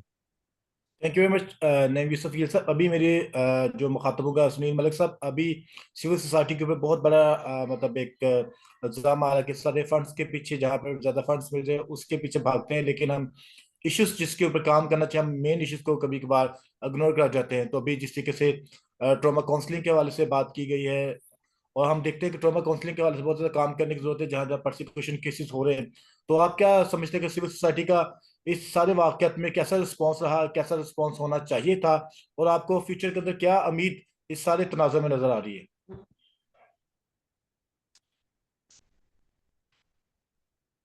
बहुत शुक्रिया अशकनाथ।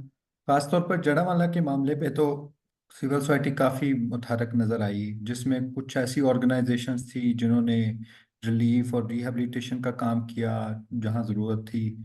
वहाँ पीस बिल्डिंग की एफर्ट भी हुई जो नईम साहब भी जिक्र कर रहे थे, जिसमें मजहबी क़यादत भी, सियासी क़यादत भी और लॉयर्स भी शामिल हुए, एक्टिविस्ट भी शामिल हुए, जॉइंट कमेटी बनी और उन्होंने मुलाकातें की मजहबी रहनुमाओं के साथ भी और पुलिस के साथ, एडमिनिस्ट्रेशन के साथ भी। इसके अलावा कुछ ऐसी ऑर्गेनाइजेशन भी थी जिन्होंने लीगल एड प्रोवाइड की, और क्योंकि बहुत सारे ऐसे थे जिनको डिटेन किया गया था, उन पर कोई एफआईआर नहीं थी, नामजद नहीं थे लोग क्रिश्चियन कम्युनिटी से, तो कुछ अदारों ने उसमें भी मदद की उनको रहा करवाने में।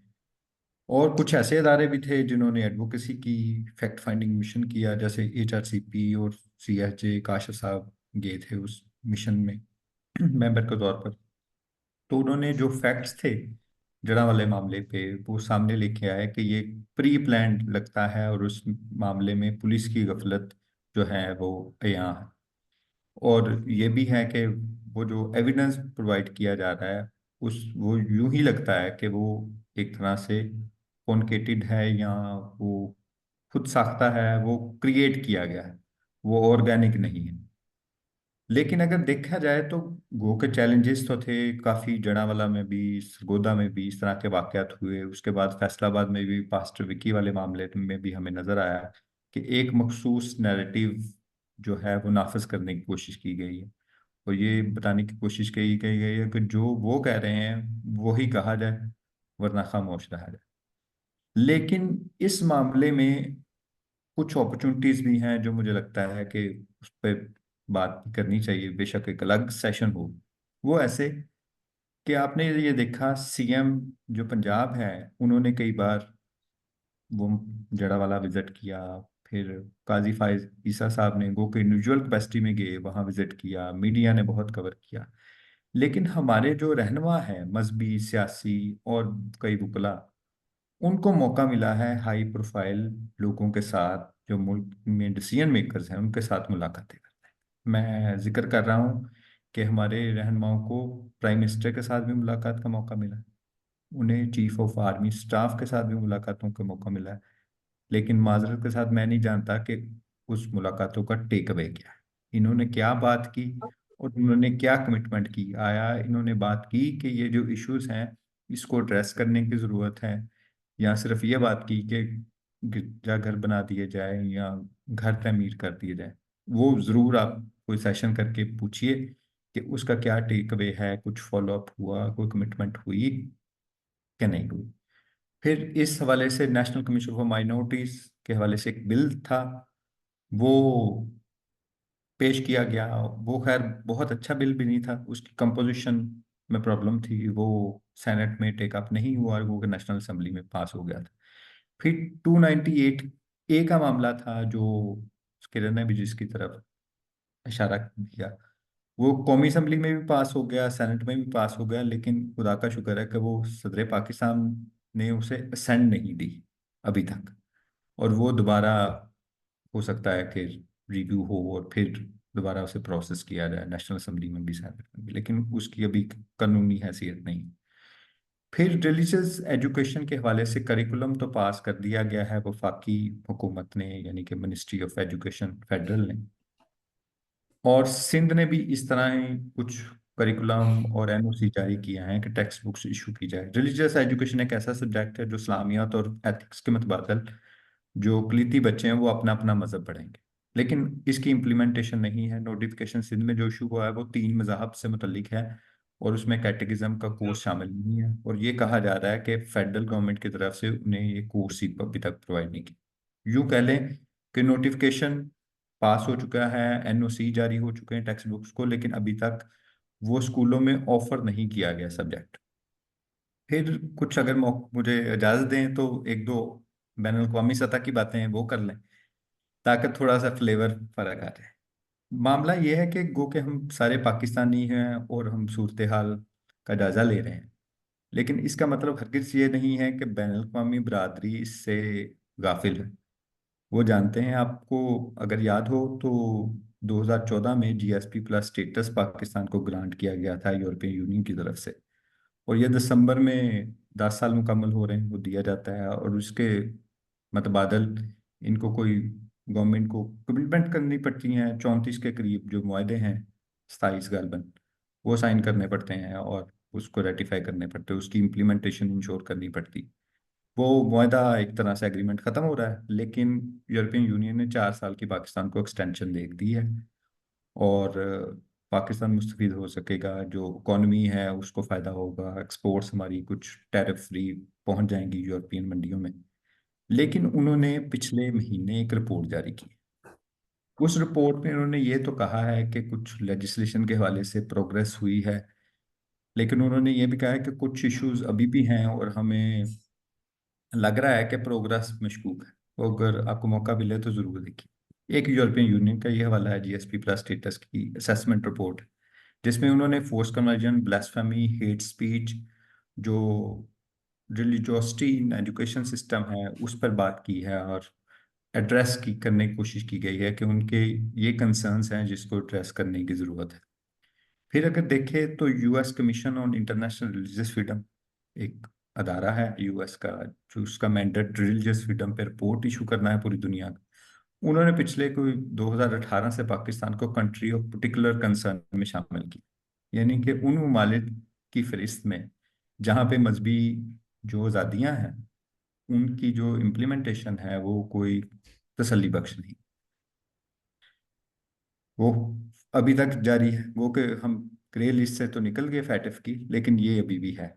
और जो वो तभी निकालेंगे जब हम कुछ प्रोग्रेस शो करेंगे, खासतौर पर इन जो मामलात हैं उस पर कोई कानून साजी, कोई administrative measures, legal measures, safeguards introduce करवाएंगे। फिर अगर यूपीआर रिव्यू की बात करें तो इस साल जनवरी में रिव्यू हुआ, जिसमें मुख्तलिफ ममालिक ने जायजा लिया हमारे मुल्क में जो इंसानी हकूक की सूरत हाल है, और 5 रिकमेंडेशंस फोर्स कन्वर्जन पर कानून साजी से मुतल्लिक है, इसे क्रिमिनलाइज किया जाए।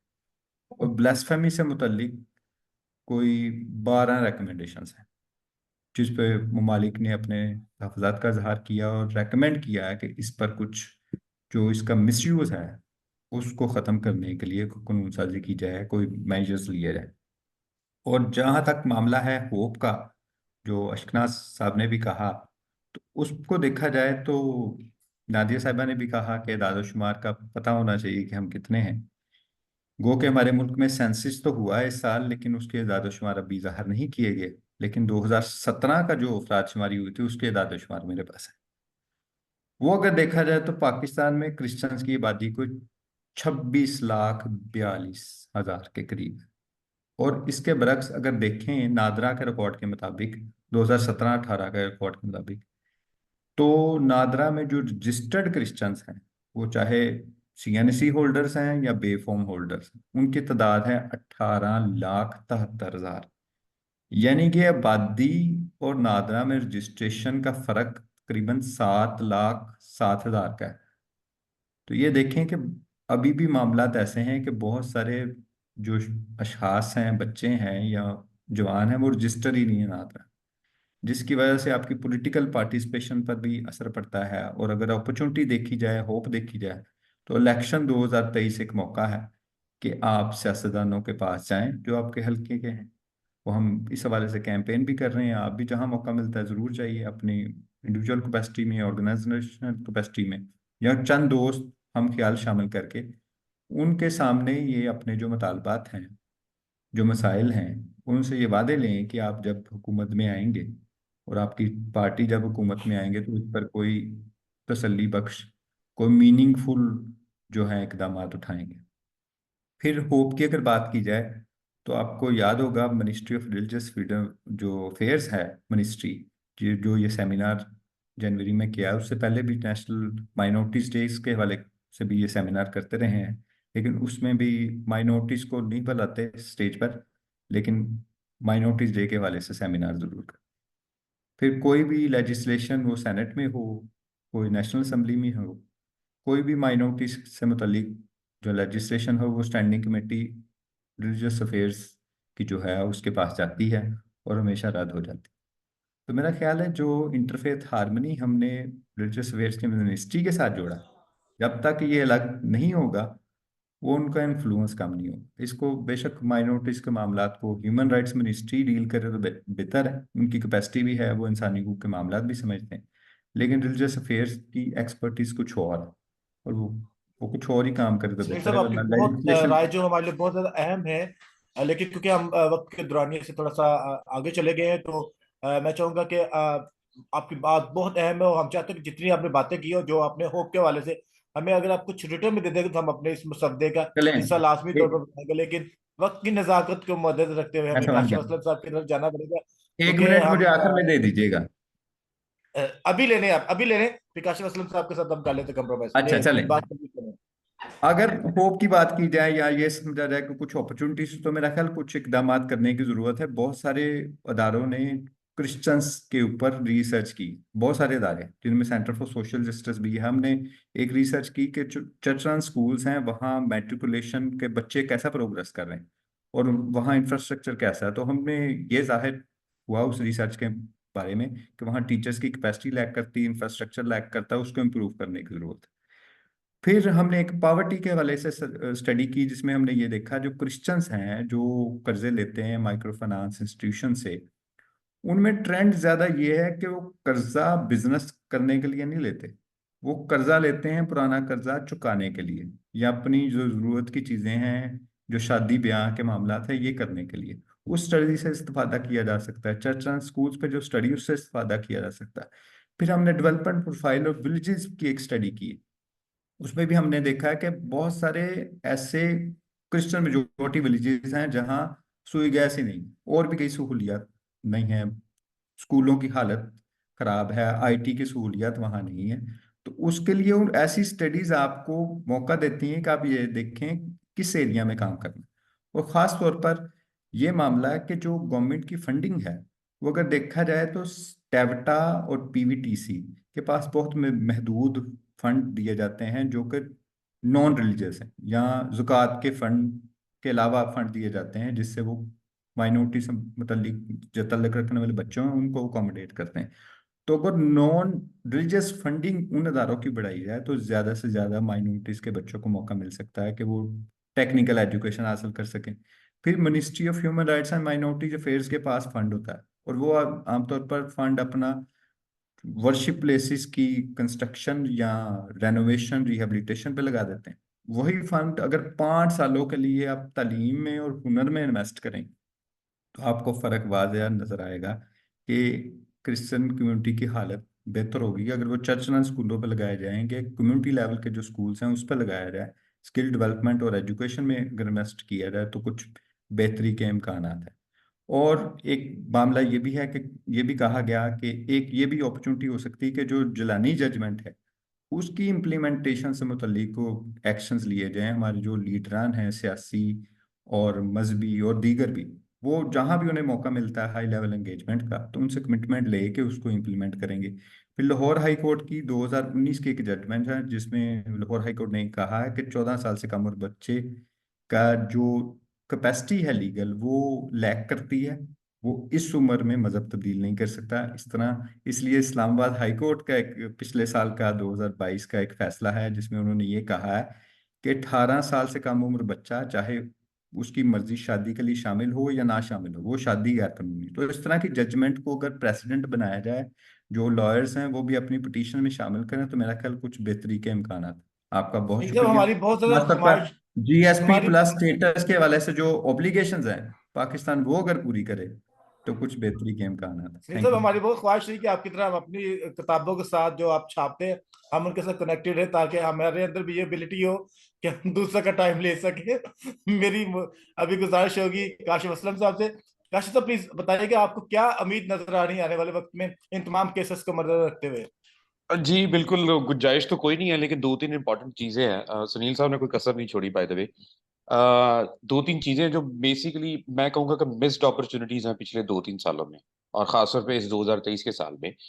तो आइंदा जो कि एक अच्छा वक्त आ रहा है और वो है इलेक्शंस का। तो मेरा ख्याल है कि हमें ये जो मामला मिस नादिया ने उठाया ना कि जी लीडरशिप वाला मामला खराब है यहाँ पे, वो चाहे मजहबी है या वो चाहे सोशल है या चाहे पॉलिटिकल है। तो मैं सिर्फ और सिर्फ पॉलिटिकल साइड पे जाऊंगा, क्योंकि हमने अगर राइट्स लेने हैं ना तो हमें अपने पॉलिटिकल साइड को स्ट्रेंथन करना पड़ेगा। तो वो स्ट्रेंथन करने के लिए जरूरी है कि हम अपनी नर्सरी को बेहतर करें। और नर्सरी क्या है? हमारा लोकल बॉडी सिस्टम। तो हमारी लोकल बॉडी सिस्टम में ही पार्टिसिपेशन को इंश्योर नहीं किया जाता, जिसपे हम भी आवाज नहीं उठाते। जो कि हमारा काम ये है कि वहां जाके सिर्फ बैठ के जगह बनाने वाला काम है। वहां भी हम खुद कुछ सीखने वाला काम नहीं करते, लेकिन खुद को लीडर बनाने वाला काम करते हैं, और वही भी सिर्फ अपने आप के लिए। क्योंकि हमने इलेक्शन तो लड़ना नहीं है, वो जो पहले भी आप सब लोगों ने कहा। तो वो इलेक्शन लड़ेंगे, वोटर्स तक जाएंगे, उन तक बातें पहुंचाएंगे, अपने लीडर्स के लिए नहीं, अपने लिए एज अ कंटेस्टेंट या एज अ कैंडिडेट। तो फिर शायद कुछ बेहतर चीजें हो सकती हैं। एक तो ये कि लीडरशिप स्किल्स आ सकते हैं इस सारे कॉन्टेक्स्ट में, जो फिर आपको जरा ऊपर वाले लेवल तक भी लेके जा सकती हैं। हमने सुनील साहब ने यूपीआर का जिक्र किया, वो 340 रिकमेंडेशन एक सब्सटेंशियल इंक्रीज है इस चौथे साइकिल में जो हुआ है। लेकिन मजेदार बात यह है कि बड़ी क्लियर और मीनिंगफुल वो रिकमेंडेशन है जो कंट्रीज की तरफ से आई हैं। तो हम जो एज सिविल सोसाइटी ग्रुप्स हैं, वो हमें प्रेशर इस बनाने की जरूरत है कि जी हम इन रिकमेंडेशंस की जो जो इम्प्लीमेंटेशन है किसी ना किसी तरीके से जो जो रिसीव हुई हैं और उन्होंने एक्नॉलेज की हैं पाकिस्तान ने एज स्टेट, तो उन पे फर्दर फॉलो अप करने की जरूरत है, जो जो मे भी शायद आइंदा आने वाले दिनों में या मिड टर्म रिव्यू में हम कर सकते हैं। एक अभी नईम साहब ने बात की थी कि वो कैथलिक चर्च और एक तरफ जो एफर्ट्स चल रही हैं, स्ट्रगल चल रही है कि इस सारे सिलसिले में कैथलिक चर्च क्या कर रहा है। तो नहीं साहब, आपके लिए भी गुजारिश है, वो हमने पिछले एक सालों में ना कोशिश की थी एनसीजेपी में रहते हुए, कि बल्कि प्रपोज भी कर दिया था। एक बड़ा हिस्टोरिक मीटिंग हुआ था जिसमें कैथोलिक चर्च और चर्च ऑफ पाकिस्तान की लीडरशिप को हमने एंगेज किया था, और वहाँ प्रपोजल आया था कि एक ज्वाइंट थिंक टैंक बनाएंगे, मेन बड़े चर्चिस को लेके इनकी लीडरशिप को एंगेज करके, प्लस सोशल और पॉलिटिकल लीडर्स को, जिसका एक बड़ा लूज सा स्ट्रक्चर उस तरफ बन भी गया था। लेकिन अनफॉर्चुनेटली वो बाद में उस पर कोई बातचीत नहीं हुई। आई मीन बिशप्स कॉन्फ्रेंस जैसे इदारे में भी बातचीत नहीं हुई उस पर। तो मैं ये कहूंगा कि फर्दर आगे इन होप्स को अगर जिंदा रखना है कि पाकिस्तान में कुछ बेहतर हो सकता है, तो इस जैसे जो रिकमेंडेशंस हैं, सजेशंस हैं, थिंक टैंक जैसी, वो भी कारआमद साबित हो सकती है। क्योंकि आप सब लोगों ने देखा जी, एक जड़ा बने के वाकये में इन सब लोगों ने बड़ा अच्छा काम किया, लेकिन स्कैटर्ड एफर्ट रही हैं, बिखरी हुई थी कोशिशें सारी, कोई कोई यूनिटी नहीं थी। और आप यकीन जाने, मैं जड़ा वाला अभी भी 2-3 दिन पीछे गया हूँ, और उससे पहले भी गया हूँ। लोगों के पास बहुत कुछ गया है वहां पे, और उसकी वजह पता है क्या है? एक घर में 10-10 पंखे पड़े हुए हैं, 25-25 चारपाइयां पड़ी हुई हैं, इतना सामान लोगों को चला गया।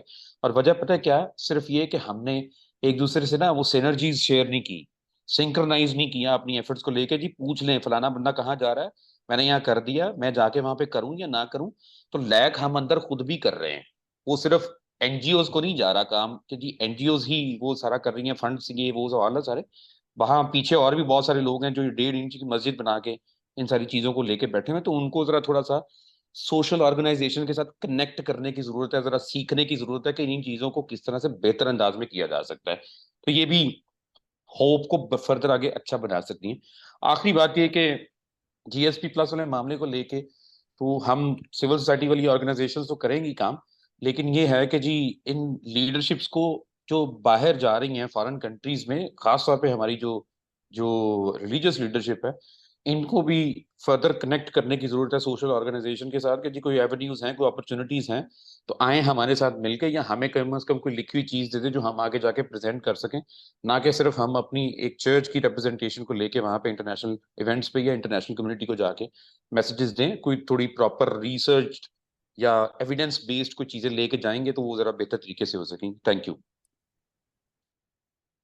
वेरी मच काशिफ असलम साहब, आपने बहुत अच्छे तरीके से यूनिक बातों को जो कि सुनील साहब छोड़ के थे, आपने उनको आइडेंटिफाई किया। और हमारे साथ आपने थिंक टैंक का जिक्र किया। हमारे साथ दो मुफक्किर थिंक टैंक फीमेल्स बैठी है। मेरी गुजारिश होगी किरण अफजाल साहबा से कि पहले वो बताएं कि आपको फ्यूचर के अंदर क्या उम्मीद नजर आ रही है 2023 के साल को लेकर के। 2023 के साल के अंदर जो हमें चीजें फेस करने को मिली, वो आप फ्यूचर में देखकर हमें इसमें क्या उम्मीद नजर आती है केसेस को देखते हुए।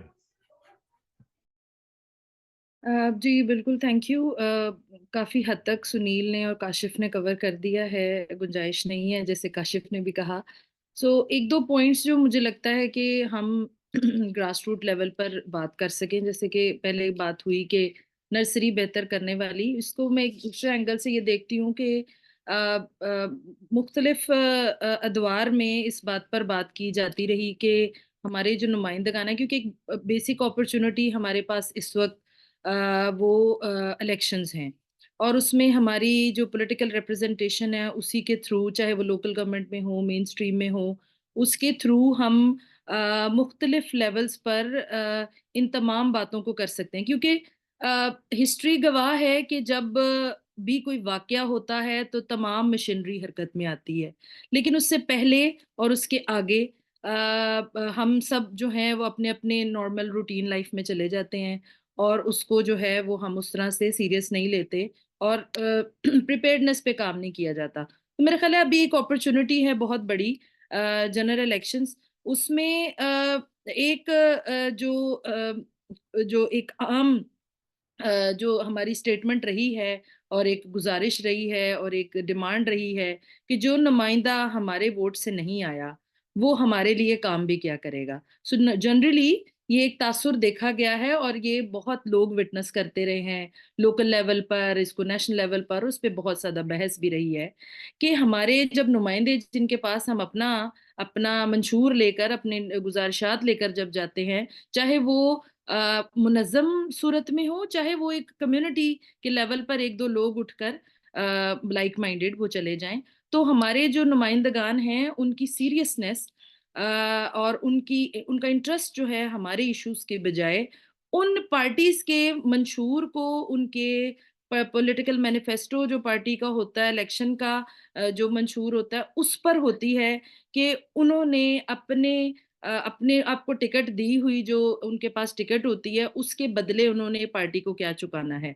किस तरह से पार्टी का तासुर बेहतर करना है, मुल्क का तासुर बेहतर करना है, और उनकी जो डिक्टेशन है वो पहले से तैयार होती है। तो ये एक मेरा ख्याल है हमारे लिए एक बहुत बड़ा मौका है कि हम, जिस तरह सुनील ने कहा, कि मुख्तलिफ प्लेटफॉर्म्स पे इस बात को रेज करें कि हमारे नुमाइंदगान पता नहीं वो अभी भी इसी तरह से आएंगे और वो इसी तरह से काम करेंगे, या हम अपने तौर पर अपने आप को मुनज़्ज़म, अब जिस तरह से सिंक्रोनाइजेशन की बात की गई है, तो वो इस मामले में भी नहीं है। हम मुख्तलिफ पार्टियों के पास सिर्फ इसलिए जाते हैं, माजरत के साथ लम्हा फिक्रिया ये है कि 2-2 हज़ार 5-5 हज़ार में भी अभी क्रिश्चियन कम्युनिटी वोट दे देती है, और हमें ये नहीं पता होता कि आज जो 5,000 मिला है, इसने 2 दिन में, 1 दिन में खत्म हो जाना है, लेकिन जिस बंदे को हमने अपना नुमाइंदा मुकर्रर कर लिया है, वो चाहे मेजॉरिटी कम्युनिटी से है, माइनॉरिटी कम्युनिटी से है। माइनॉरिटी को तो हम वोट भी नहीं देते, बट उनके कहने में हम जरूर आते हैं। जो छोटे छोटे अहलकार और मुख्तलिफ जो पॉलिटिकल वर्कर्स गलियों मोहल्लों में चले फिर रहे हैं, वो हमारी कम्युनिटी को 2,000 पर पर्सन फैमिली को 12-12 वोट, 15-15 वोट ले जाकर उनके वोट डलवाते हैं, और हम ऐसे नुमाइंदगान को, जिनको हमने कभी नहीं देखा और ना कभी देखेंगे फ्यूचर में, हम उनको करते हैं। तो ये एक एंगल है कि जिसको हमें देखने की जरूरत है। दूसरा जो है वो मुझे लगता है कि स्टेट की तरफ से इस चीज को जो हम करिकुलम की जिस तरह से पहले बात की, उस पे मेरा ख्याल में सीरियस लेवल पर, स्टेट लेवल पे इसको लेकर जाना चाहिए कि किस तरह से हम करिकुलम के लेवल पर मुख्तलिफ चीज़ों में अपनी कम्युनिटी को स्ट्रेंथन कर सकते हैं। वो एजुकेशन है, हेल्थ का मामला है, एडमिनिस्ट्रेटिव लेवल पर मुख्तलिफ पोजीशंस पर आना है, वो जॉब के कोटा को लोग करें, CSS करें, मुख्तलिफ लेवल पर हम अपनी एजुकेशन में, हम अपने बच्चों को, हम अपने आने वाली जनरेशन, खासतौर पर यूथ पर काम करने की ज़रूरत है, जिनको आसानी से वर्गलाया जा सकता है, आसानी से उनके दिमागों में जो है वो हेट्रेड और ये सारी चीज़ भरी जा सकती है। तो ये सारी चीज़ें और फिर एक मुझे लगता है कि हमें सीरियस लेवल पर, ली जो है वो ट्रॉमा काउंसलिंग पर बहुत ज़्यादा काम करने की ज़रूरत है,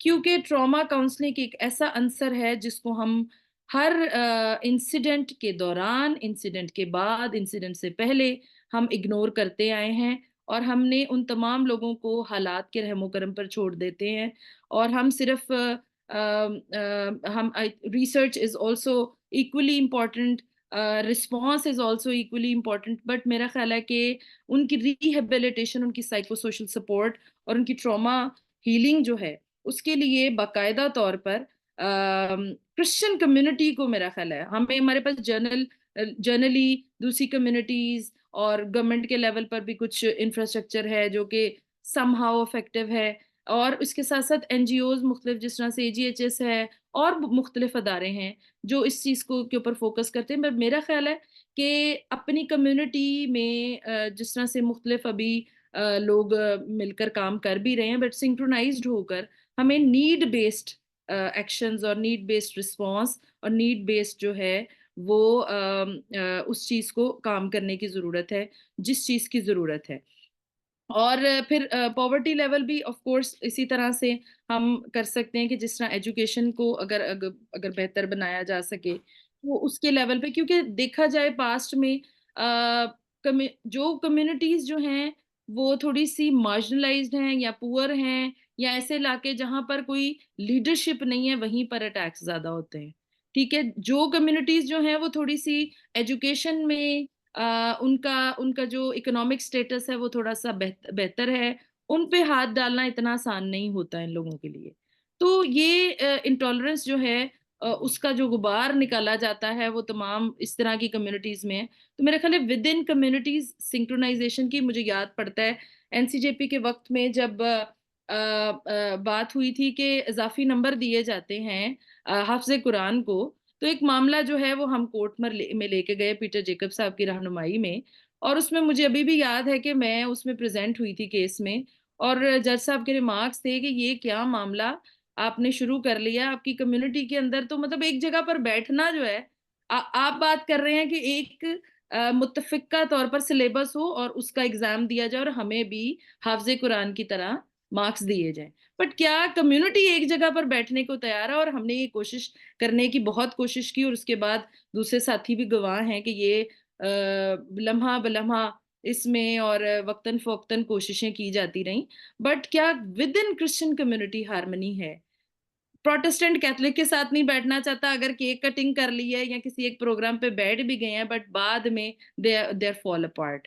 तो ये जिस तरह से अभी सुनील ने भी कहा कि मुख्तलिफ नशिस्तें होती हैं, इंटरनेशनल, नेशनल, लेकिन उनका आउटकम की डिसेमिनेशन क्या है, उस इंफॉर्मेशन की और उस आउटकम की डिसेमिनेशन क्या है, और उसको अमली शक्ल में कौन लाया है और किस तरह से लाया है, ये इसकी इंटीग्रेशन होने की जरूरत है। थैंक यू तो वेरी मच किरण साहब, बहुत थैंक यू वेरी मच। आपने अब मुझे उम्मीद है कि आपके पास बहुत सी बातें कुछ रहेगी, तो आप प्लीज डू सेंड अस ताकि हम अपने इस मुसद्दे के हिस्सा बना सके। लेकिन जिस तरीके से नईम यूसुफ गिल साहब ने, काशिफ असलम साहब ने और किरण साहब, ऑफ कोर्स आपके दिल में भी है कि सुनील साहब ने बहुत सारी जगह पर बातें करना छोड़ दी हैं, तो मेरी नादिया हमीद साहब से बात होगी कि प्लीज आप उन बातों का लाजमी जिक्र करें जो सुनील साहब के भी दिल में रह गई हैं। आपको क्या उम्मीद नजर आती है? अनम्यूट कीजिएगा प्लीज। मैं बात करूंगी बेसिकली मैं एज ए लॉयर कि जब हम बात करते हैं डिस्क्रिमिनेशन की और सारी ये चीजों की, तो सबसे पहले हमारे पास लॉ जो है वो डिस्क्रिमिनेटरी लॉज हैं। हम जब वो इम्प्लीमेंट करने जाते हैं, फोर्स कन्वर्जन की बात करते हैं, तो पंजाब के अंदर 16 साल है, सिंध के अंदर 18 साल बच्ची की एज है। अगर इस्लामिक पॉइंट ऑफ व्यू से आ जाए तो वो 9 साल की जो है वो बालिग कंसीडर होती है। इवन के जजमेंट्स भी हैं कि अगर उनके बलूगत के साइंस जो है वो नमोदार हो जाए तो वो बालिग मानी जाएगी। तो सबसे पहले तो हमें यूनिफॉर्म लॉज लाने पड़ेंगे। अगर उसके ऊपर काम करेंगे तो सबके प्रॉब्लम जो है रिजॉल्व हो जाएंगी। और इसी तरह स्टडीज की बात करते हैं, सिंगर करिकुलम की बात करते हैं, तो मैं उसमें कहती हूँ कि आप इस तरह की स्टडीज लाई जाए कि जिसमें हमें 20 नंबर की जरूरत ना पड़े, सबके लिए सिलेबस एक जैसा ही हो। उसमें हमें किसी को रिलीजियस स्टडीज ना पढ़ानी जाए, क्योंकि स्टेट जो है उसका रिलीजन नहीं होता, तो हमें इस पे फोकस करना होगा कि स्टेट रिलीजन लेस होनी चाहिए। तो जहां पे हम बात कर रहे थे कि फेडरल शरीयत को वो जो है इदारा है, अगर उसके मद में जाते हैं तो कॉन्स्टिट्यूशन जो है वो हमारा इस्लामिक है, तो उनके ऊपर एक ये वो है, लिमिटेशन है कि इस्लाम से बाहर कोई भी कानून साजी नहीं हो। तो हमें पहले स्टेट अफेयर्स को और रिलीजन को अलहदा करेंगे तो पाकिस्तान के सारे मसाइल जो हैं वो तो हल नहीं होंगे, लेकिन मैं कहती हूँ कि 90% हल हो जाएंगे। तो जिस तरह के तरक्की याफ्ता ममालिक के अंदर उन्होंने रिलीजन को और स्टेट मैटर्स को अलहदा किया है और हम प्रोग्रेस उनकी देख रहे हैं, तो हमें भी जरूरत है कि इस तरह की कैंपेन चलाई जाए, क्योंकि बलोचिस्तान में इसमें बहुत ज्यादा आवाज इस टॉपिक पे उठाई जाती है कि स्टेट का कोई रिलीजन नहीं होता, सेकुलर स्टेट होनी चाहिए। तो सेकुलर स्टेट की तरफ जाना चाहिए, क्योंकि एक बहुत बड़ी लंबी लड़ाई है जिसके ऊपर जो है वो जो मजहबी इंतहा पसंद तंजीमें हैं वो बहुत बुरे तरीके से रिएक्ट भी करेंगी। लेकिन ये है कि अगर इस जदोजहद को हम अभी शुरू करेंगे तो उम्मीद करते हैं कि कुछ सालों में ये आवाज जो है वो हर जगह से गूंजेगी और चेंज आने की उम्मीद होगी। तो ये है। और आगे अगर जिस तरह हम बढ़ते जाएं, क्रिश्चियंस की बात करते हैं, तो क्रिश्चियंस जो हैं वो मुत्तहिद नहीं है। तो इसकी जरूरत ये है कि मुत्तहिद हम उनको ना करें, लेकिन अपने अपने मोटिव्स के साथ अगर वो चल भी रहे हैं तो उससे पहले उनके अंदर क्रिश्चियन स्पिरिट होनी चाहिए कि वो क्रिश्चियंस के लिए दर्द रखते हो। वो ये नहीं हो कि चौधरी साहब जो है वो हमेशा, जिस तरह हमारे यहाँ ट्रेंड है कि चौधरी हम हमेशा दूसरे मजहब के लोग को ही मानते हैं, चाहे वो गलत भी कह रहा हो हमारे नुकसान में। हम बेटियां भी इसी वजह से देख देते हैं कि चौधरी साहब को घर के अंदर लाके बिठाया जाता है। तो चौधरी साहब को अगर एक उसकी लिमिटेशन रख दी जाएगी तो चौधरी साहब कभी भी आपकी बेटी को भी नहीं लेके जाएगा, ना बहू को लेके जाएगी। तो ये हमें लिमिटेशन डिफाइन करनी होगी कि हमें किसको कितनी हद तक लेके जाना है, क्योंकि ये सारी मसाइल जो हम अपने घर खुद लेके आते हैं और बाद में हम मासूम बन जाते हैं। और दूसरा जो मेरे ख्याल में मेरे एनजीओज मेरे साथ मुत्तफिक नहीं होंगी, हमने कुछ अरसे के अंदर, ये 10-15 साल के अंदर क्रिश्चियन कम्युनिटी को मांगने वाला बना दिया। जड़ा वाला का इंसिडेंट हम बताते हैं, बहुत फखर से बना रहे हैं, सबने अपने प्रोपेगेंडा के अंदर रखा हुआ है, प्रोजेक्ट्स उसके ऊपर आ रहे हैं। अभी काशिफ बता रहे थे कि 25-25 घर में चारपाइयां पड़ी हुई हैं, तो हमें ये एहसास होना चाहिए कि हमें एक चीज की जरूरत नहीं है तो हम उसके ऊपर नाच पड़े, लेकिन हम लालच जो है वो हमने बहुत ज्यादा पैदा कर दिया हुआ है कि जड़ा वाला के अंदर, स्टॉप के अंदर बच्चे पहुंच जाते हैं, माँ बाप को इन्फॉर्म करते हैं कि जी एक ट्रक आ गया, सारे पहुंच जाए, तो इंडिविजुअल जाके चीजें इकट्ठी करते हैं। तो हमें खुद को, लोगों को भी जगाना होगा, और इदारे जो चर्चेज हैं, जो कि चर्चेज का करेक्टर बिल्डिंग के अंदर, मॉरल ड्यूटीज के अंदर वो जो एक किरदार होता था, चर्चेज जो है वो छोड़ चुके हैं, सिर्फ चंदे की हद तक और फॉरेन फंडिंग की हद तक रह गए हैं। प्रोजेक्ट्स जो हैं वो सिर्फ पेपर्स की हद तक नजर आते हैं, इम्प्लीमेंटेशन जो है वो मुझे नहीं नजर आती, क्योंकि मैं भी कोर्ट्स के अंदर वही धक्के खा रही होती हूँ और मैं देखती हूँ कि कुछ भी नहीं है। लिटिगेशन जो है सिर्फ अपने मतलब की है, वो मतलब कि छोड़ के हम पब्लिक लिटिगेशन के ऊपर जाएं। सिर्फ एक दो मसाइल नहीं, हमारे बेशबहा मसाइल हैं, उनके ऊपर हमें काम करना होगा। हम अगर चले जाएं मिनिस्ट्रीज के ऊपर जाके, तो मैं, मेरे साथ आईजी प्रिजन के साथ हमने एक डिस्कशन में गए, तो वो बताते हैं कि मैं सांगड़ से एक बच्चे को खुद जेल ट्रायल करवा के उसको आजाद करवाया, लेकिन उस सोसाइटी के अंदर उसको लेने के लिए तैयार नहीं थी। क्रिश्चियन लड़कियां जो कि फोर्स कन्वर्जन का शिकार होती हैं या कुछ भी उनके साथ मसाइल होते हैं, मैंने खुद भी एक केस में देखा है कि वो लड़की सारी 2 साल की जद्दोजहद के बाद वापस आती है, इवन कि उससे बच्चा भी पैदा करवाया जाता है, उसकी टांगे तोड़ के रखा जाता है 1 साल। जब वो किसी तरीके से बाहर निकल आती है तो उसको सोसाइटी एक्सेप्ट नहीं करती। सोसाइटी एक उसके साथ शादी बंधा है, इस वजह से पादरी करता है क्योंकि मुझे इस लड़की के एवज फंडिंग आएगी, और जब वो फंडिंग मना करती है तो उसको तलाक हो जाती है। तो इस तरह का माइंडसेट हमें चेंज करने की जरूरत है। सिर्फ हम दूसरों पे इल्जाम लगाने के साथ साथ खुद को भी इंसानियत की तरफ लेके जाएं, क्योंकि हम वक्त के साथ साथ क्रिश्चियन सिर्फ नाम के लिए लिखते हैं क्योंकि हमें पता है कि इससे फायदा होगा, तो वो तो मुस्लिम भी लिख रहे हैं, अफगानी भी लिख रहे हैं, ईरानी भी लिख रहे हैं, तो वो हमें उसका जो रिजल्ट है वो हमें मिल रहा है। यूरोप के अंदर जब बम ब्लास्टिंग होना शुरू हुई थी तो उन्होंने निकाल दिया सारा कुछ कि अमन के बाद हम निकाल देंगे। तो ये चीजें हमें भी लेके चलनी है और प्लानिंग करनी होगी। अगर हमने पाकिस्तान के अंदर रहना है तो हमें पाकिस्तानी समझा जाए, तो ये हमें अपने इदारों के थ्रू बोलना होगा और इसके लिए आवाज उठानी होगी कि हम टैक्स पे कर रहे हैं, हम आपके लिए कुर्बानियां देते हैं। हम वो थे जो कि पाकिस्तान के पंजाब को आपका हिस्सा शामिल करने वाले थे। तो ये चीजें हैं। और सुनील बात कर रहे थे कि 2022 की इस्लामाबाद की जजमेंट की बात कर रहे थे, तो आप सिंध की भी जजमेंट देख लीजिएगा, उसमें भी वो बता रहे हैं कि जब आपके बॉडी चेंज हो गई ना, उसमें स्पेसिफिकली बताया गया कि ये चेंज आ गए हैं तो आप इस्लाम कबूल कर सकती हैं, आप बालग हो गई हैं। तो ये ऐसी कॉन्ट्रडिक्शन बहुत सारी है। और अगर आप देखें नादरा की जजमेंट देख लें, 2010 से पहले आपके पास जो यूडीएचआर के मुताबिक, आर्टिकल 18 के मुताबिक आप क्या था कि आप रिलीजन अपनी मर्जी से पसंद कर सकते हैं, चेंज कर सकते हैं। हम सिग्नेटरी होने के बावजूद हम लॉ बनाते हैं, जस्टिस शौकत अजीज बनाते हैं कि नादरा को इंस्ट्रक्शन दी जाती है कि आप रिलीजन चेंज नहीं कर सकते। तो वो ऐसी भी जजमेंट्स हैं।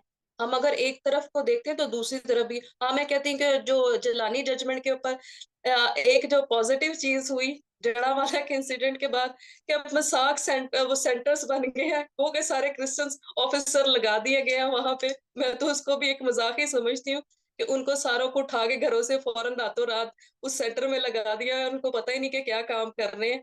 और यानी कि जो भी कोई इंसिडेंट होगा आपके पास, आप रिपोर्ट करोगे, आपके ऊपर ही मुद्दा पड़ जाएगा। तो ये प्लानिंग हमें देखनी होगी। और अगर इन सेंटर्स के अंदर, पुलिस स्टेशन के अंदर क्रिसमस ट्री लगाने से कुछ नहीं होगा, क्योंकि आप देख रहे होंगे कि आईजी साहब का मैसेज बहुत फ्लोट किया जा रहा है कि आप देख सकते हैं क्रिसमस के साथ, ट्री के साथ हर पुलिस स्टेशन में लगा दिए गए हैं। क्रिसमस ट्री आपको अंदर लेके आना होगा, और हमें इन यहाँ पे रहते हुए ये बताना होगा कि ये हमारे फेथ आर्टिकल्स हैं। जब हमें कॉन्स्टिट्यूशन ये कहता है कि आपको अपनी मर्जी का रिलीजन अपने रिलीजन के मुताबिक प्रोफेस कर सकते हैं, तो क्यों आप हमें ये आर्टिकल की वायलेशन करते हुए हमें इन चीजों से रोका जा रहा है। तो ये चीजें थी जिसके ऊपर हमें फोकस करना चाहिए। हम एनजीओज को या इदारों को अपनी कम्युनिटी ओरिएंटेड होना होगा, और हमें मिसाल लेनी चाहिए हिंदू कौंसिल से कि वो किस तरह मुनज्जम होके अपनी कम्युनिटी के लिए कानून साजी करवा रहे हैं। हमारे 76 ईयर के अंदर कोई कानून साजी नहीं है, वही अडॉप्टेड लॉज थे जो हमने ले लिए या एक दो कोर्ट्स के अंदर जजमेंट्स आती हैं, हम उसको सहारा ले रहे हैं, अदरवाइज कानून साजी नहीं हुई। उसकी बड़ी वजह ये है कि हमारे पास जो पॉलिटिशियंस आते हैं वो चौधरी साहब वाले आते हैं, उनको चौधरी साहब आगे प्रमोट करते हैं क्योंकि उन्होंने उन्हीं से अपने काम करवाने थे। और लॉबिंग करनी पड़ेगी, और लॉबिंग तभी होगी जब हमारे पास नॉलेज वाले पॉलिटिशियंस होंगे, पढ़े लिखे होंगे, और जिनको पता होगा कि ये मसाइल है और उसके लिए ये कानून बन सकता है। Thank you very much Nadia अच्छा, मिर्जा। हम एक चौधरी की आखिरी बात बात करते 30 हैं। सेकंड में, जी जी वो सिर्फ प्लीज ये प्लीज। कि मेरा ख्याल है कि हम इस सारे सिलसिले में ना अपनी लीगल फ्रेटर्निटी को भूल गए। तो एक सजेशन या वे फॉरवर्ड के तौर पर लीगल फ्रेटर्निटी के लिए ये कि 250 प्लस डिनोमिनेशन रजिस्टर्ड हैं पाकिस्तान गवर्नमेंट के साथ, और मस्ट बी के हजारों लीगल जो काउंसल्स हैं या ये लीगल एक्सपर्ट्स हैं इन 250 प्लस डिनोमिनेशंस को रिप्रेजेंट भी करते होंगे किसी ना किसी सूरत में। तो ये अपने जो जो रिलीजियस लीडर्स है ना, इनको भी कन्विंस करें कि आपने माइनॉरिटी की जो राइट्स को अगर लेना है ना, तो वो उनको जरा कानूनी पेचीदगियों को समझाएं, अपने रिलीजियस लीडर्स को भी, कि ये चीजें कितनी जरूरी हैं, कि तलाक वाला मामला अगर है तो वो कितना जरूरी है, हमने मैरिज लॉज लेने हैं, हमने डाइवोर्स लॉ लेना है, हमने एज ऑफ मैरिज, हमने फोर्स कन्वर्जन, इन सारी चीजों को ना जरा हमें अपने रिलीजियस लीडर्स को भी समझाना जरूरी है कि भी वो भी जरा समझे कि ये चीजें क्या हैं। और मे भी शायद, मेरा ख्याल है कि एक लीगल फैक्शन है जो बेहतर तरीके से उनको समझा सकता है। एनजीओ तो अपना काम कर रही हैं और करती भी रहेंगी शायद, लेकिन ये जो जिसको कहते हैं ना कि कंबाइन, और वो जो सारी एफर्ट्स है ना, इनको जरा थोड़ा सा ज्वाइंट भी करना पड़ेगा। तो वो जो हार्मनी नहीं है उसको हार्मनी को बनाना पड़ेगा, और यूनिटी जो नहीं है उसको यूनिटी को दोबारा वापस लाना पड़ेगा। तो वो अपना घर ठीक करके फिर हमने अपने घर वालों को सबको जिम्मेदारियां भी बराबर की बांटनी है कि वो सारा काम मिलके करें। Thank you. साहब थैंक यू वेरी मच। सलील साहब के वही दिल मैं को। आपका टाइम लूंगी। देखिए काशिफ साहब, आपने बात तो की, लेकिन मैं इसके जो हम लोग प्रैक्टिस करते हैं ना लॉयर्स, उनको पता है कि जब बात आती है ना कि कोई लीगल इनको हमारे इदारों को दी जाए सजेशन के एज पर बाइबल और एज पर लॉ ये है, तो वो हमारे जगह प्रेफरेंस जो होती है वो मुस्लिम लॉयर्स को दी जाती है। और इवन के वो लॉज, एक केस की मैं बात करूंगी जिसके अंदर हमारे रिलीजियस लीडर्स की ओपिनियन की जरूरत थी, वहां पे मैं खुद खड़ी थी, पीछे बोल रही थी कि ये इसका जवाब ये दे दें, ये दे दें, लॉ पर एज पर लॉ है। कोई भी उन दो रिलीजियस लीडर, दो मेन डिनोमिनेशंस के लीडर थे, उन्होंने नहीं बोला। इवन के उन्होंने वही जो हमारी ही बनाई हुई रिसर्च थी और जवाब था, वो कॉपी लेके हमारे से मुस्लिम लॉयर को दी। क्यों? क्योंकि वो चौधरी साहब जो हैं वो उनको हम फोकस करते हैं ना, तो हमारी जो डिनोमिनेशंस हैं वो क्रिश्चियंस के साथ नहीं चलती, इसीलिए वो खुद भी ब्लैकमेल होती हैं, और फिर उनका नतीजा भी हमें मुख्तलिफ जगहों पे हमारे इदारे जो हैं वो दूसरों के आगे जाते हुए नजर आते हैं, और जी उसमें नादिर खुद साहब भी वो थैंक यू वेरी मच। शामिल थैंक होते यू हैं। Very much. ये सारी बातें जो है मैं सलील साहब से बात दोबारा बैठ के पूछी, क्योंकि उनके दिल में ये वाली बातें जो आप कर रही हैं। तो मैं अभी अपने चौधरी जो हमारे प्रोग्राम के सारे चौधरी साहब है, आफ्ताब मुगल साहब की तरफ जाऊंगा कि वो इस प्रोग्राम को क्लोज करें। अशकनाज साहब, पहले तो ना मुझे अ, आपने जो ओहदा बख्शा है उसका शुक्रिया, और लेकिन शायद मेरी बसात से ये ओहदा बहुत बड़ा है। ठीक है, तो कोई छोटा सा ओहदा ढूंढे, नेक्स्ट प्रोग्राम मुझे वो दे दीजिएगा, मैं कबूल कर लूंगा।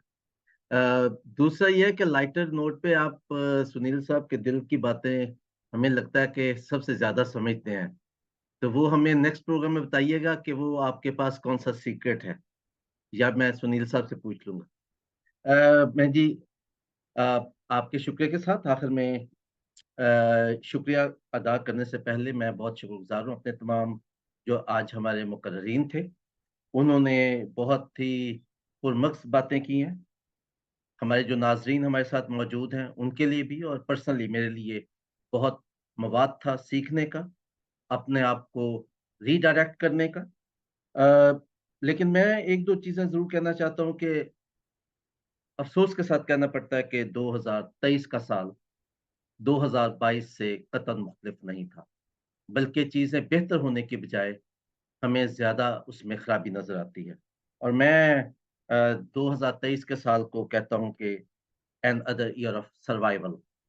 जो कम्युनिटी है उसने फिर अपना सर्वाइवल की जो जंग है वो इस साल पूरे साल लड़ी है।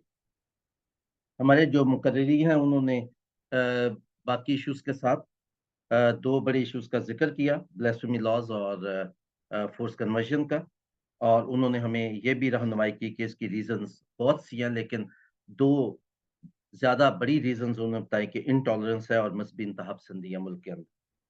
उन्होंने ना सिर्फ़ जो कोई भी कौम, कोई भी फ़र्द, कोई भी मुल्क, उसके 2 किस्म के इश्यूज़ होते हैं, एक उसका इंटरनल इश्यू होता है, एक उसका एक्सटर्नल इश्यू होता है। उन्होंने दोनों जो समतें हैं, उनकी तरफ निशानदही की और मैं उसके अलावा तीसरी चीज़ की तरफ से इशारा करना चाहता हूँ कि किसी भी कम्युनिटी के लिए, फ़र्द के लिए मुल्क के लिए, फ़र्द के लिए नहीं, कम्युनिटी और मुल्क के लिए, सोसाइटी के लिए 3 मेजर इश्यूज़ होते हैं, जिनमें लेजिस्लेटिव इश्यूज़ होते हैं, पॉलिसी इश्यूज़ होते हैं और स्ट्रक्चरल इश्यूज़ होते हैं। और इन तीनों इश्यूज़ पे हमारी जो मज़हबी या सियासी या समाजी क़यादत है, उनको काम करने की ज़रूरत है। और आज जो हमने साथी बुलाए हैं, ये मेरी नज़र में तमाम ऐसे लोग हैं, जो इन्फ्लुएंस करते हैं इन तमाम इश्यूज़ पर।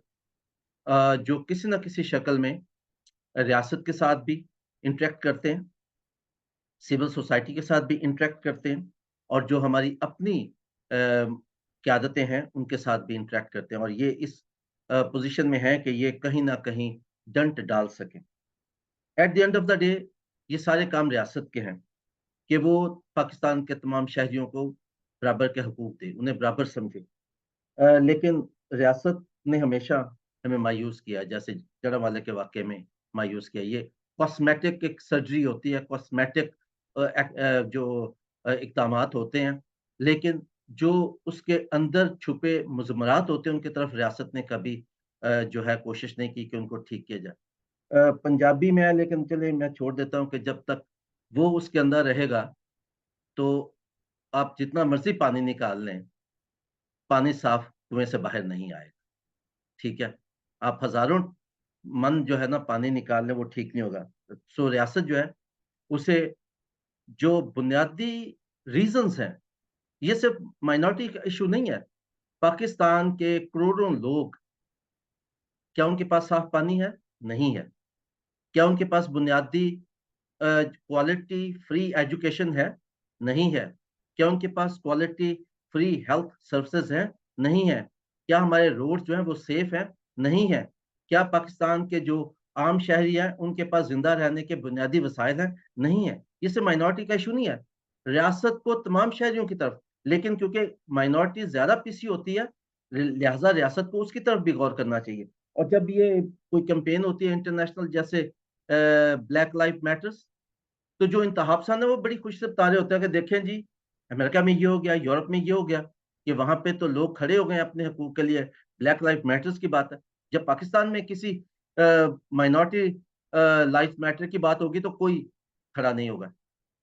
हमारे लिए थोड़ी-सी तसल्ली की बात ये है कि सिविल सोसाइटी में कुछ लोग मौजूद हैं, जो हमारी बात करते हैं। क्योंकि पिछले साल हमने इस साल काफ़ी प्रोग्राम्स किए, जिनमें हमने दानिस्ता तौर पे मुसलमान जो साथी थे, वुकला, जर्नलिस्ट, इंटेलिजेंशिया, प्रोफ़ेसर्स, उनको बुलाया, ताकि वो हमें बताएँ कि उनकी नज़र में ये इश्यूज़ क्या हैं और उन्होंने शायद हमसे बेहतर तरीके से हमारा केस प्लीड किया था। इसका मतलब सोसाइटी में ऐसे लोग हैं, जो हमारे साथ खड़े होके हमारी बात करना चाहते हैं। एक और मैं बात करना चाहता हूँ कि हमारे साथियों ने तमाम ने ये बात की कि हमें अपनी जो एफ़र्ट्स हैं, जो अपनी कोशिश हैं, उन्हें इज्तिमाई तौर पे करने की ज़रूरत है। मैं इसके साथ बिल्कुल मुत्फ़िक हूँ और हमने इसका नतीजा देखा है।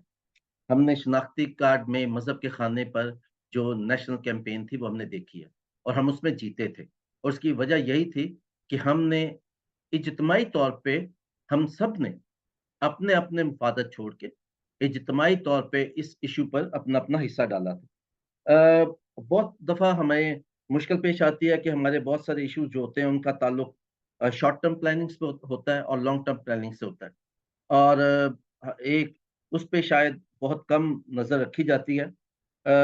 हमारे पास कोई ऐसा डॉक्यूमेंट नहीं, कोई ऐसी रहनुमाई नहीं जिसमें हम कुछ देख सकें और किसी के पास शायद कैपेसिटी आम लोगों के पास तो नहीं है, कोई बड़े अदारे जो हैं उनके पास कैपेसिटी होगी। लेकिन कैथोलिक चर्च में कोई 50 साल पहले एक डॉक्यूमेंट आया था जिसका नाम था चेंजिंग रियलिटीज़ और बहुत अच्छा खूबसूरत डॉक्यूमेंट था। लेकिन शायद उस पे इतना अमल नहीं हुआ। हम उसी डॉक्यूमेंट की रोशनी में एक और डॉक्यूमेंट माइनॉरिटी कंसर्न लेके आ रहा है।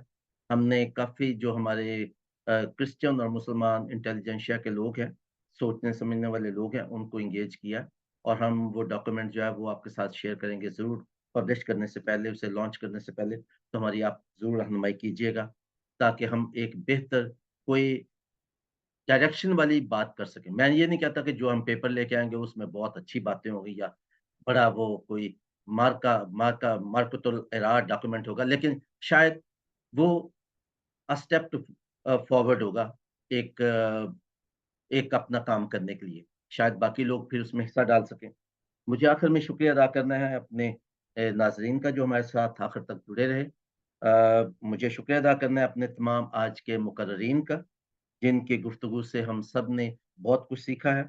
ज़ाती तौर पर मुझे बहुत कुछ सीखने का मौका मिला है।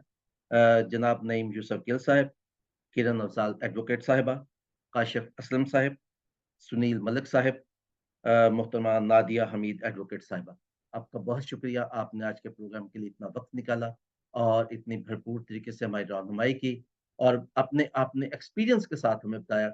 आपने मिसालें भी दी, इश्यूज़ भी आपने हाइलाइट किए, आपने एग्ज़ाम्पल्स भी दी और आपने इन इश्यूज़ को एड्रेस करने के लिए हमारी रहनुमाई भी की। मुझे आखिर में शुक्रिया अदा करना अपने साथी अशकनाज़ खोखर साहिब का, जिन्होंने आज के प्रोग्राम को हमेशा की तरह खूबसूरती से चलाया। अगर प्रोग्राम आपको अच्छा लगा, पसंद आया, तो उसका तमाम सेहरा जनाब अशकनाज़ खोखर साहिब के साथ, और अगर इसमें कहीं कोई कोताही रही हो, बेशक वो टेक्निकल है, बाकी कोई भी ऐसी कोताही रही हो, तो उसकी तमाम ज़िम्मेदारी मुझ पर आयद होती है। इसके साथ ही मैं आप सबसे इजाज़त चाहूँगा।